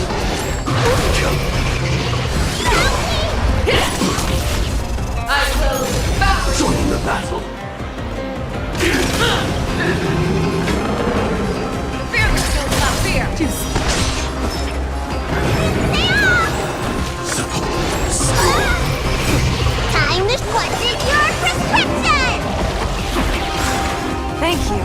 fire until everything burns to ashes! Fight to live! You that one. Make your move, Hule. I swear to be there. Forever triumphant! Victory is inevitable! Be gone!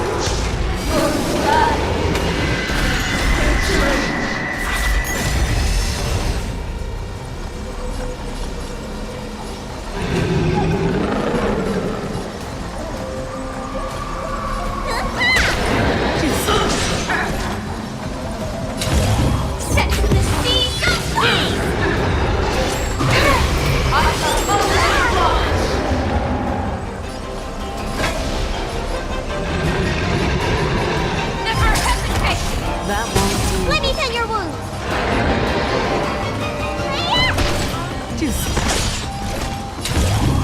Fight to live!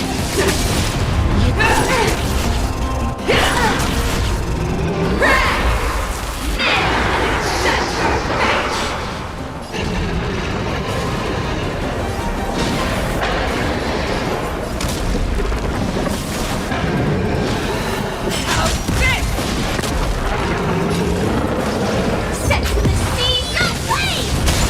That won't do. Get it under? I swear to be there. Forever triumphant! Victory is inevitable!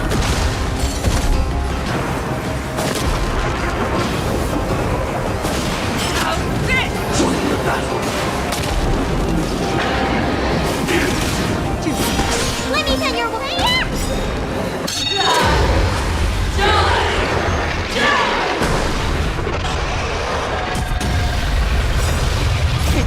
What's in your prescription? Thank you, Cal. Stay safe. Make your move, Hule. The fearless knows no fear! That won't do.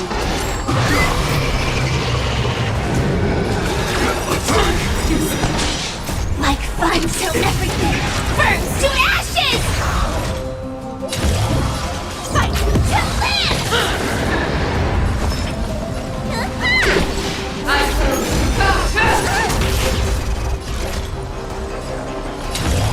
Set the scene ablaze!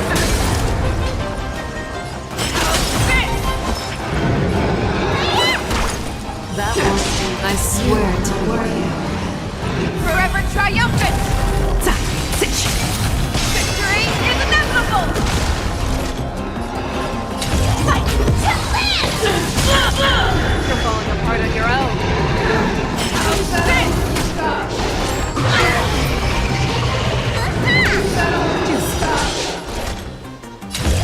Set the scene ablaze!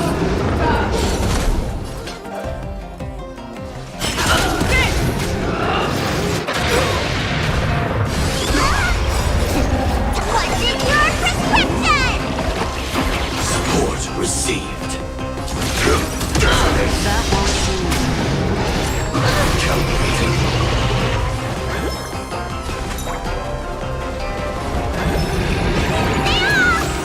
Support received. You're the one for death. Make your move, Hule. Never hesitate!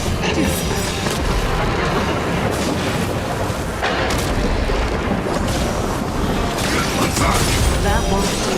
Like fun until everything burns to ashes! I swear to be there. Forever triumphant! Victory is inevitable! This is more than a battle.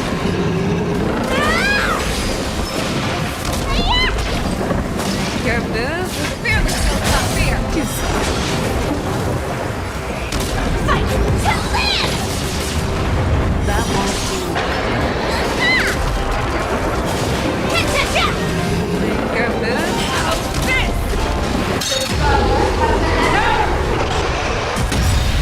You cannot Firefly Type 4 in the set the scene ablaze! What's in your prescription? Thank you. I will. Let me tell your wounds.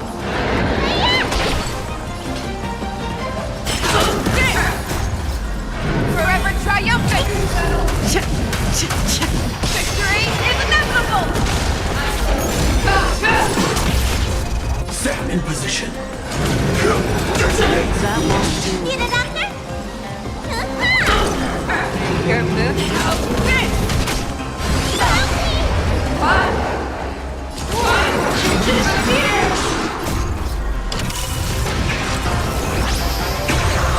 This is more than battle. Fight to land! Recalibrating. You're falling apart on your own. Never hesitate!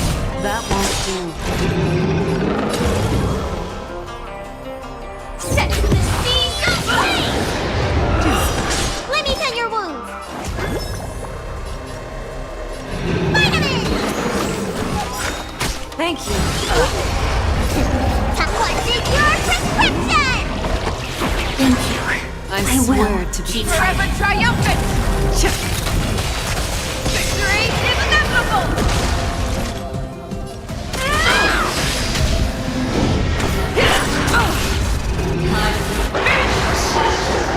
Your move, Boulay. Fear will not fear. That won't do. Need a doctor? Yeah! Favorite hateful in position fight to land! Your move, Boulay. That won't do. Our little hunting game ends here. My sweet mighty light of the heavens, wolf in my heart, come to me. We shall conquer as one.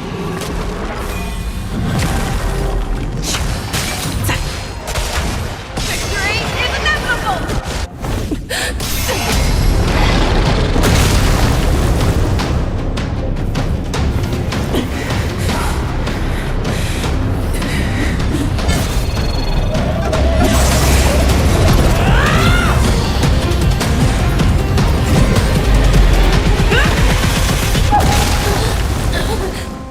My only enemy has always been myself.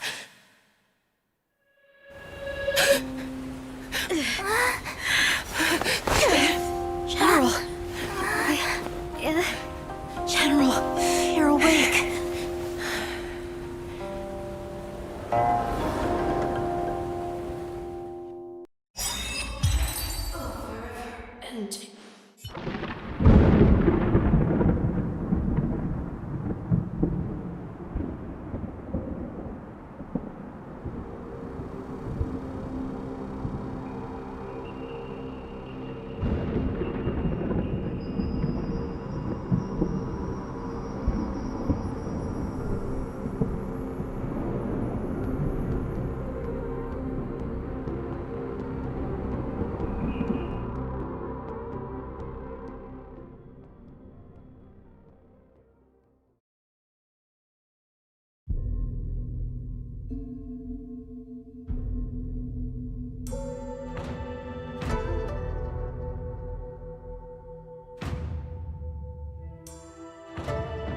I'd like to hear their explanations.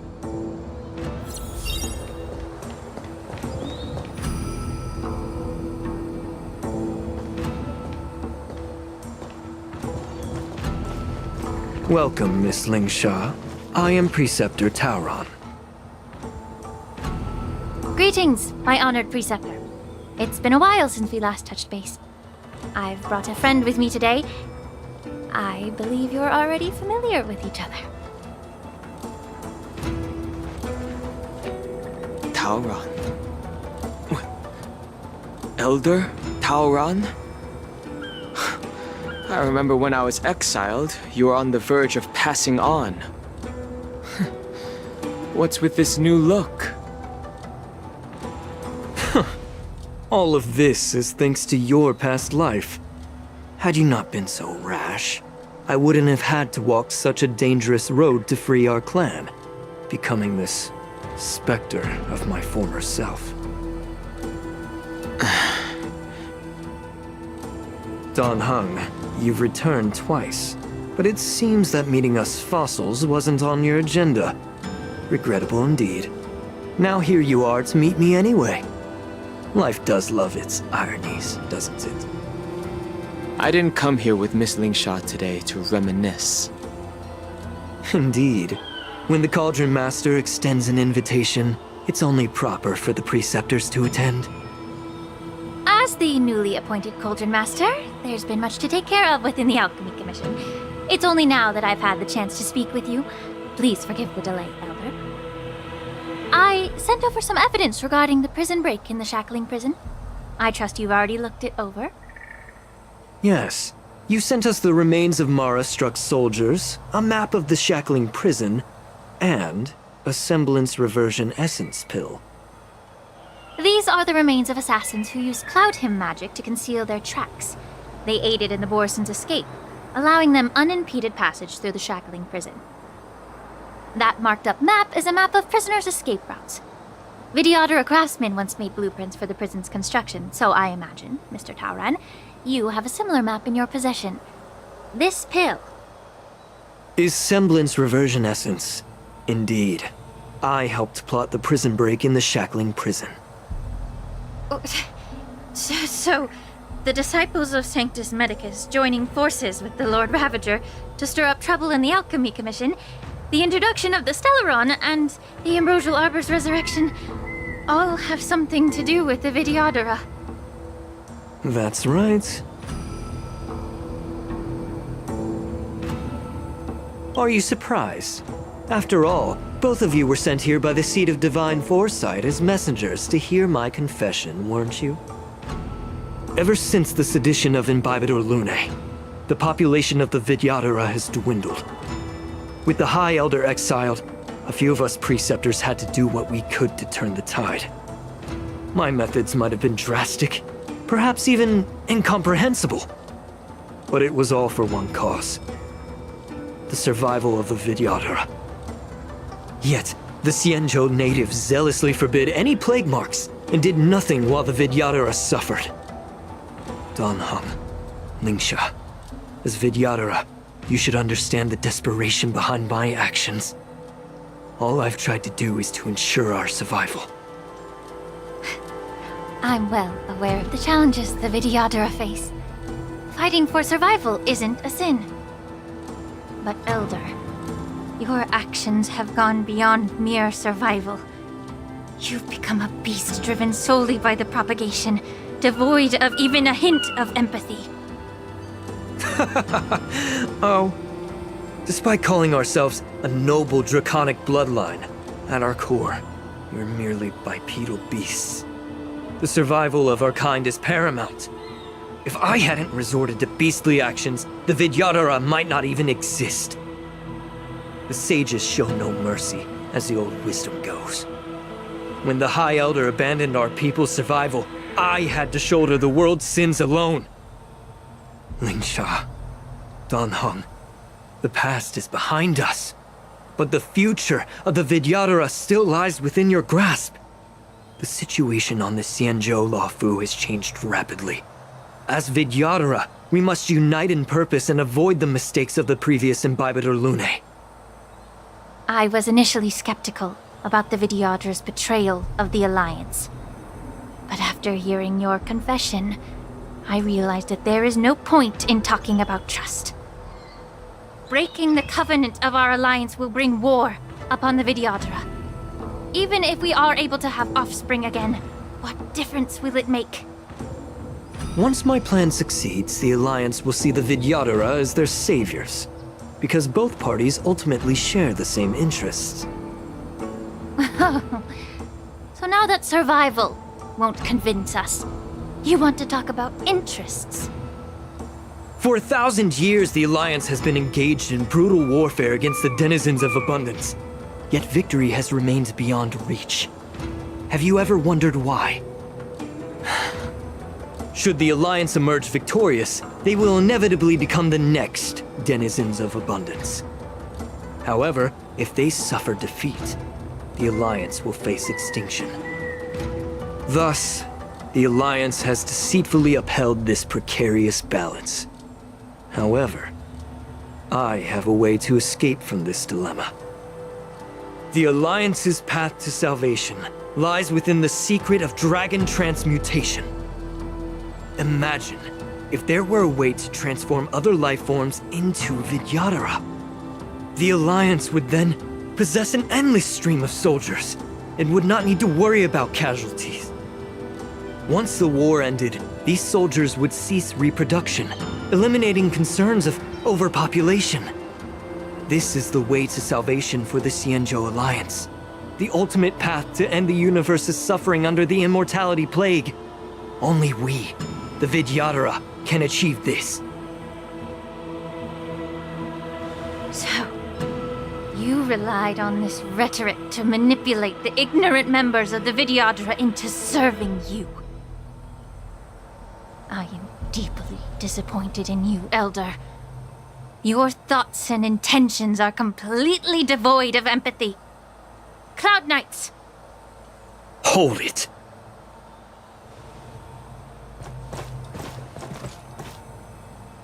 Miss Bailu! Mr. Dunhung and Sister Lingsha! Everyone's here? You think I don't know why you're really here? Jing Yuan sent you here to test me, didn't he? According to the oath between the Alliance and the Vidyadhara, it's forbidden to spill Vidyadhara blood on their own territory. Are you all ready to violate this oath in the presence of the Luofu's High Elder? Dragon Lady, there's no need to panic. Elder, the Vidyadhara's sacred grounds and the High Elder are not to be used as pawns in exchange for your life. Talk a big game. As if you have the nation and the people's best interests at heart. But when it really matters, you use a small girl as your shield. It's ridiculously pitiful. I've said it before. Survival is never a sin. We're all Vidyadhara, so you should understand my intentions. And as a Vidyadhara, I will leave for you a dignified solution. Leave the Scale Gorge waterscape immediately, and appeal to the top echelons of the Alliance. Let the 6 charioteers hold a trial, and sentence me to exuviation and rebirth.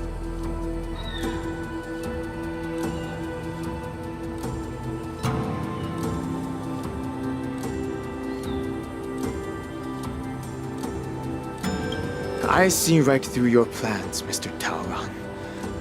Vidyadhara Rebirth erases past crimes, but I'm well aware of the Preceptor's dirty tricks during Rebirth. You might not be you, but you will still be you. I won't forgive myself for past sins under the pretext of knowing nothing, nor will I allow you to evade accountability. Dan Heng, I've always disliked your inability to see the bigger picture. Rebirth hasn't changed you one bit. Miss Bailu, as High Elder of the Luofu Vidyadhara, please share your thoughts at this moment. I don't want to stay here. I'm tired of being pushed around. I'm not some puppet to be controlled. Please, take me away with you. I understand. As the oath dictates, members of the Alliance are forbidden from harming Vidyadhara here. But I've long since severed ties with the Alliance.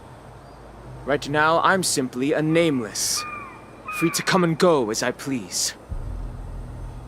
The oath of the Xianzhou means nothing to the spear in my hand.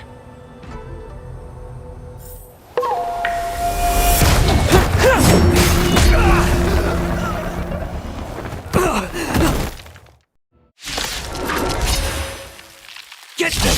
Do whatever it takes! Make sure they let me be alive. Time to cleanse the filth. Everything in this world is bleeding. Relax.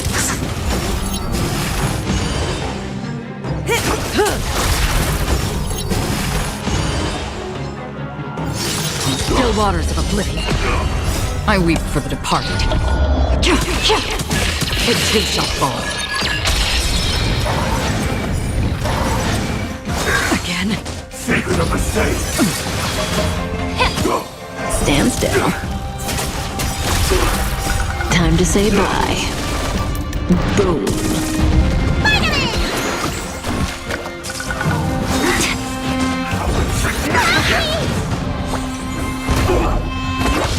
Relax. Be of your body and mind.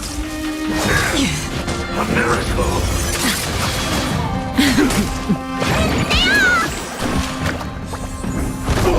Yeah. Stand still. Everything in this world is bleeding. Mortality means forever. Destined for oblivion. I weep for the departed. It too shall fall.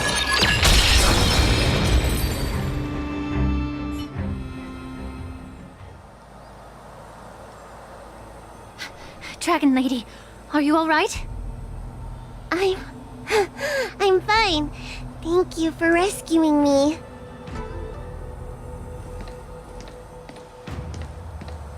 You actually came here in person? Otherwise, I wouldn't be able to hear your lofty opinions. The public trial you seek with the 6 charioteers is inevitable. In addition, I'll write to the sage queller of the Feng Hu. With her hatred for evil, I'm sure she will make a just decision. If it's her, she will earn the respect and assent of all the Vidyadhara on the Lafu. In terms of martial prowess, you indeed have the upper hand. But if you're under the impression that this advantage can be used to settle the score with us preceptors, that's quite an overestimation. Given the Vidyadhara's foundation within the Alliance, do you really think you can do anything to us? As I mentioned, I'll take all the blame and become the scapegoat. With the secrets I possess, the interrogation alone will take an eternity. And in the end, through various exchanges of interest, I am certain to survive. You understand this better than anyone, as it's the very art of trade-offs you love to wield. Lastly, a word of caution to you. I heard that Hule has escaped from prison and is headed directly for the Sky Splitter. The bloodshed at the war dance is bound to be gruesome. Perhaps, even before my trial, your impeachment will have you in dire straits first.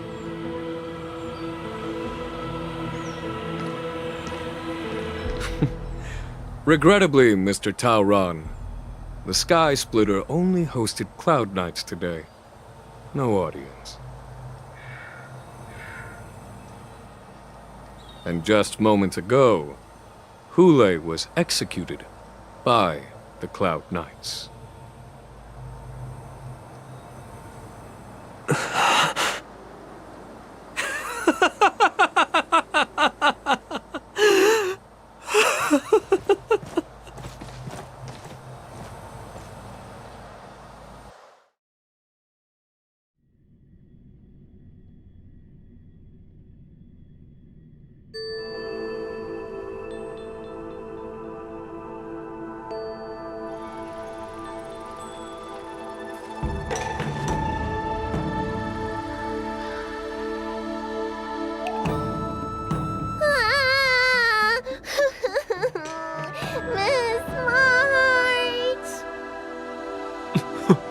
Miss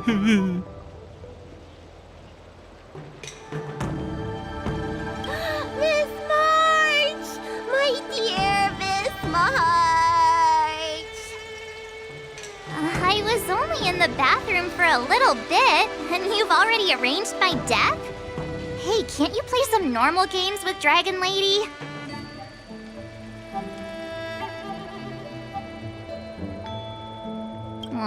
Thanks a lot for that.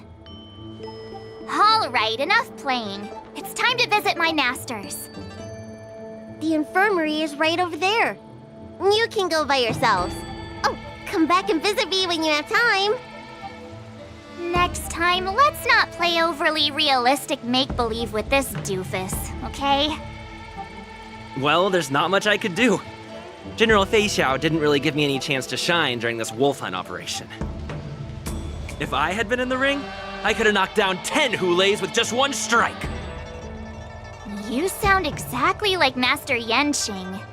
But for now, both he and Yun Li have been forced to go to the Alchemy Commission for some well-needed rest. I'm the least accomplished in swordplay, but I came out unscathed. I really ought to thank my masters for taking all the blows on my behalf.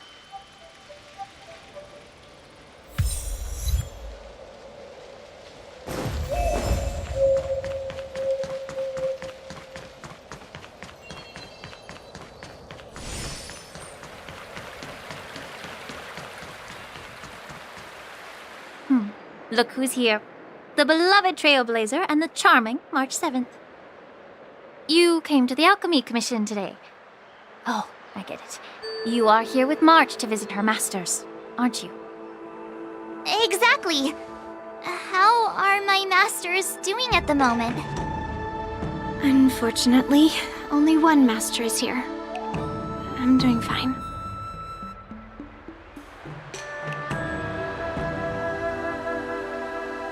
I'm just following the doctor's advice. Miss Bailu said I could take a stroll, so here I am. Your Master Yanqing wasn't as lucky. He's probably still in bed.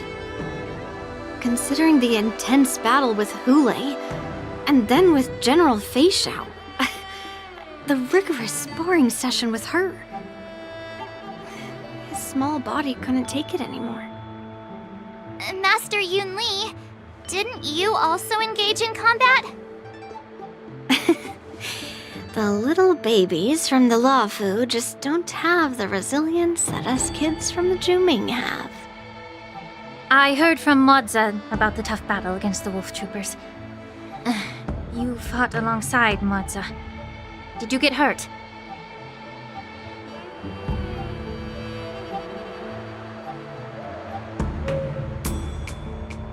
I heard a few versions of the story from the Cloud Knights who were there. The number of wolf troopers went from a few dozen to thousands. And the number keeps rising. It's becoming more absurd by the minute. Yun Li, go and lie down. Got it, Lingsha. What about that smiley fox healer and the guy with the hood? Thank goodness you and the others found Xiaoqiu. He lost a lot of blood and needs to rest properly. He and Maoza are seriously wounded. I've had to forcibly confine them to the Alchemy Commission. All three from the Yaoqing are critically injured. But fortunately, the Xianzhou Laofu has a miraculous healer lady. It's a silver lining in this misfortune. It looks like the entire delegation from the Xianzhou Yaoqing is gathered at the Alchemy Commission. Why don't we go see General Fei Xiao and bring her some fruit? I would normally say no, because they need to rest. But alas, what can you do when the two of them have a leader who's just as restless? General Fei Xiao just slipped out of the recovery room. She thinks she's so sneaky, but I know everything that happens in the Alchemy Commission. If you're looking to meet her, the luminescent depths might be your best bet. I spotted her heading that way earlier.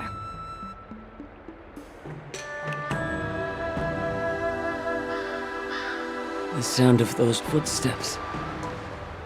They must belong to General Fei Xiao.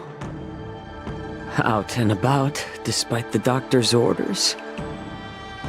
What a coincidence. Someone else who refuses to listen to the doctor's orders.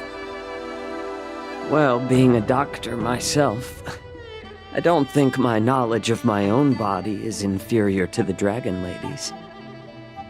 The healer does not heal himself. Don't try to act tough in front of me. I'm sorry, Xiaoqiu. I didn't expect you to use poison that way. What a miscalculation. If only I'd found you sooner. If only I hadn't sent you to the shackling prison. The way you're speaking, is this really the Fei Xiao I know? Or could it be a Borisin assassin, imitating your voice to take my life?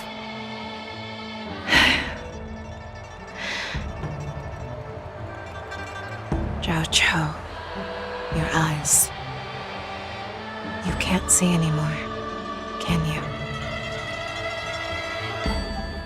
I can still clearly hear the sound of the waves. That's enough for me. Don't blame yourself. You know what I'm more concerned about? Has your body had any changes since you swallowed the Crimson Moon? I'm not sure. There don't appear to be any changes. However, the many doubts that once plagued me have dissipated. I never thought I'd live to hear you discuss your health again. But thanks to Morza and that child, the price I've paid seems trivial compared to what we've achieved. I hold no grievances, Fei Xiao. I am content.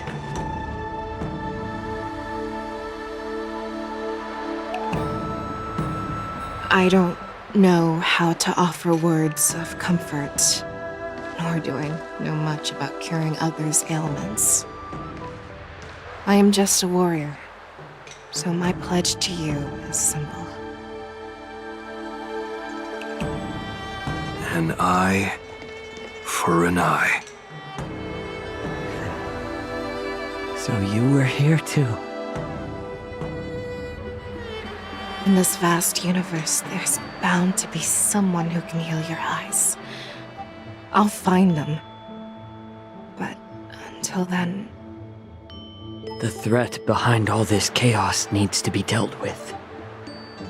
You must already have some ideas. Let them out. The resurgence of the Sanctus Medicus and the gathering of the Borisin are merely distractions orchestrated by an unseen force, meant to divide the Alliance's attention. Unfortunately, they picked the wrong fight this time. Once we return to the Yaoqing, I'll personally lead the Verdant Knights into battle. I vowed to take down a Lord Ravager and teach the Ruined Legion the true meaning of the hunt.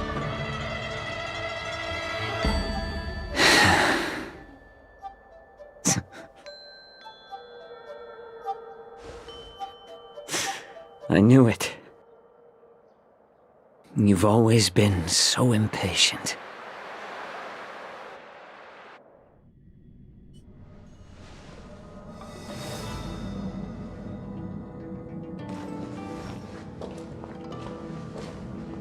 I apologize for my tardiness once again. The Alchemy Commission detained me for some time for a health examination. They released me only after ensuring I was in good condition. Oh, General, seeing you safe and sound puts our minds at ease. Hulei's escape caused significant upheaval and forced the war dance to be put on hold. A truly unforeseen disaster.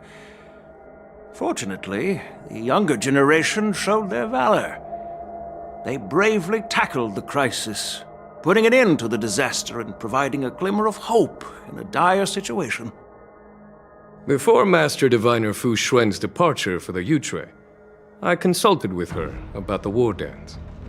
She left a note stating, "The hexagram oscillates between thunder and heaven, a sign of great power, assuring us that we would successfully navigate any challenges."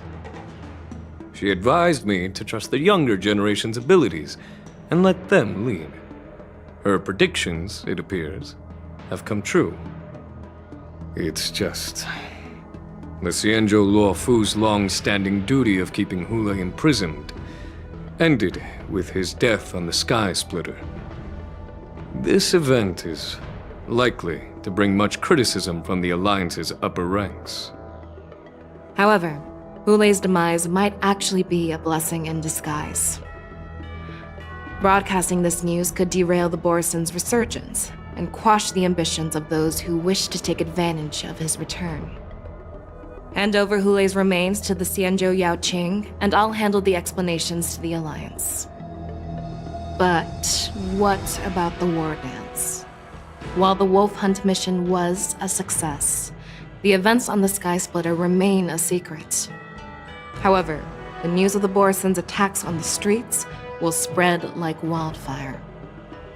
The war dance was interrupted, so it must be reconvened.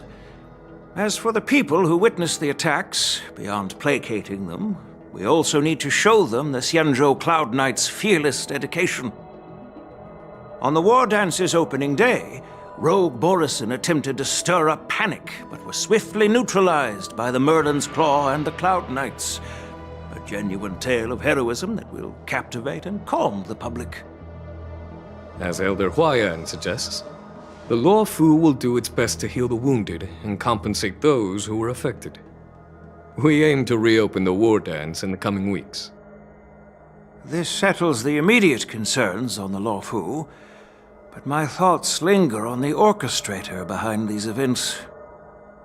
From the onset of the Ambrosial Arbor crisis, the Xianzhou Law Fu has experienced numerous disturbances, directly linked to the Lord Ravager Fantilia. Her attempt to infiltrate the Xianzhou with the Borison and sway the Lawfu preceptors to join the Sanctus Medicus's insurrection was unsuccessful. But I have a feeling that she is indifferent to the success of her plans. Rather than outright victory, Fantilia's motives seem to lie in breeding discord and chaos among allies. Should the Alliance fail to mend these rifts, it risks disintegrating into a pile of sand. The goal of the Xianzhou Alliance has not changed for thousands of years. Perhaps we should point the weapon in our hand toward this new adversary. I plan to bring this matter before the Marshal following the war dance. With Elder Huaiyan's insight, one wonders how the Marshal will react. It's clear we're engaged in a game of chess not seen in thousands of Amber eras. A game where even the strategists become pawns in battle. Where the stakes are as high as the fates of countless stars in the sky. Predicting the Marshal's decision is beyond me, yet she's well aware of our concerns. She has tasked General Yao Guang with performing extrapolations day and night to gauge the situation comprehensively. We gathered today not just to tackle the Law Fu's predicaments, but also to address a matter requiring our collective presence. Yao Guang has sent a message from the Xianzhou Yuchui, informing us that she wishes to share the results of recent calculations she made within the Matrix. Jing Yuin, I'd like to borrow the seat of Divine Foresight's chessboard for this purpose.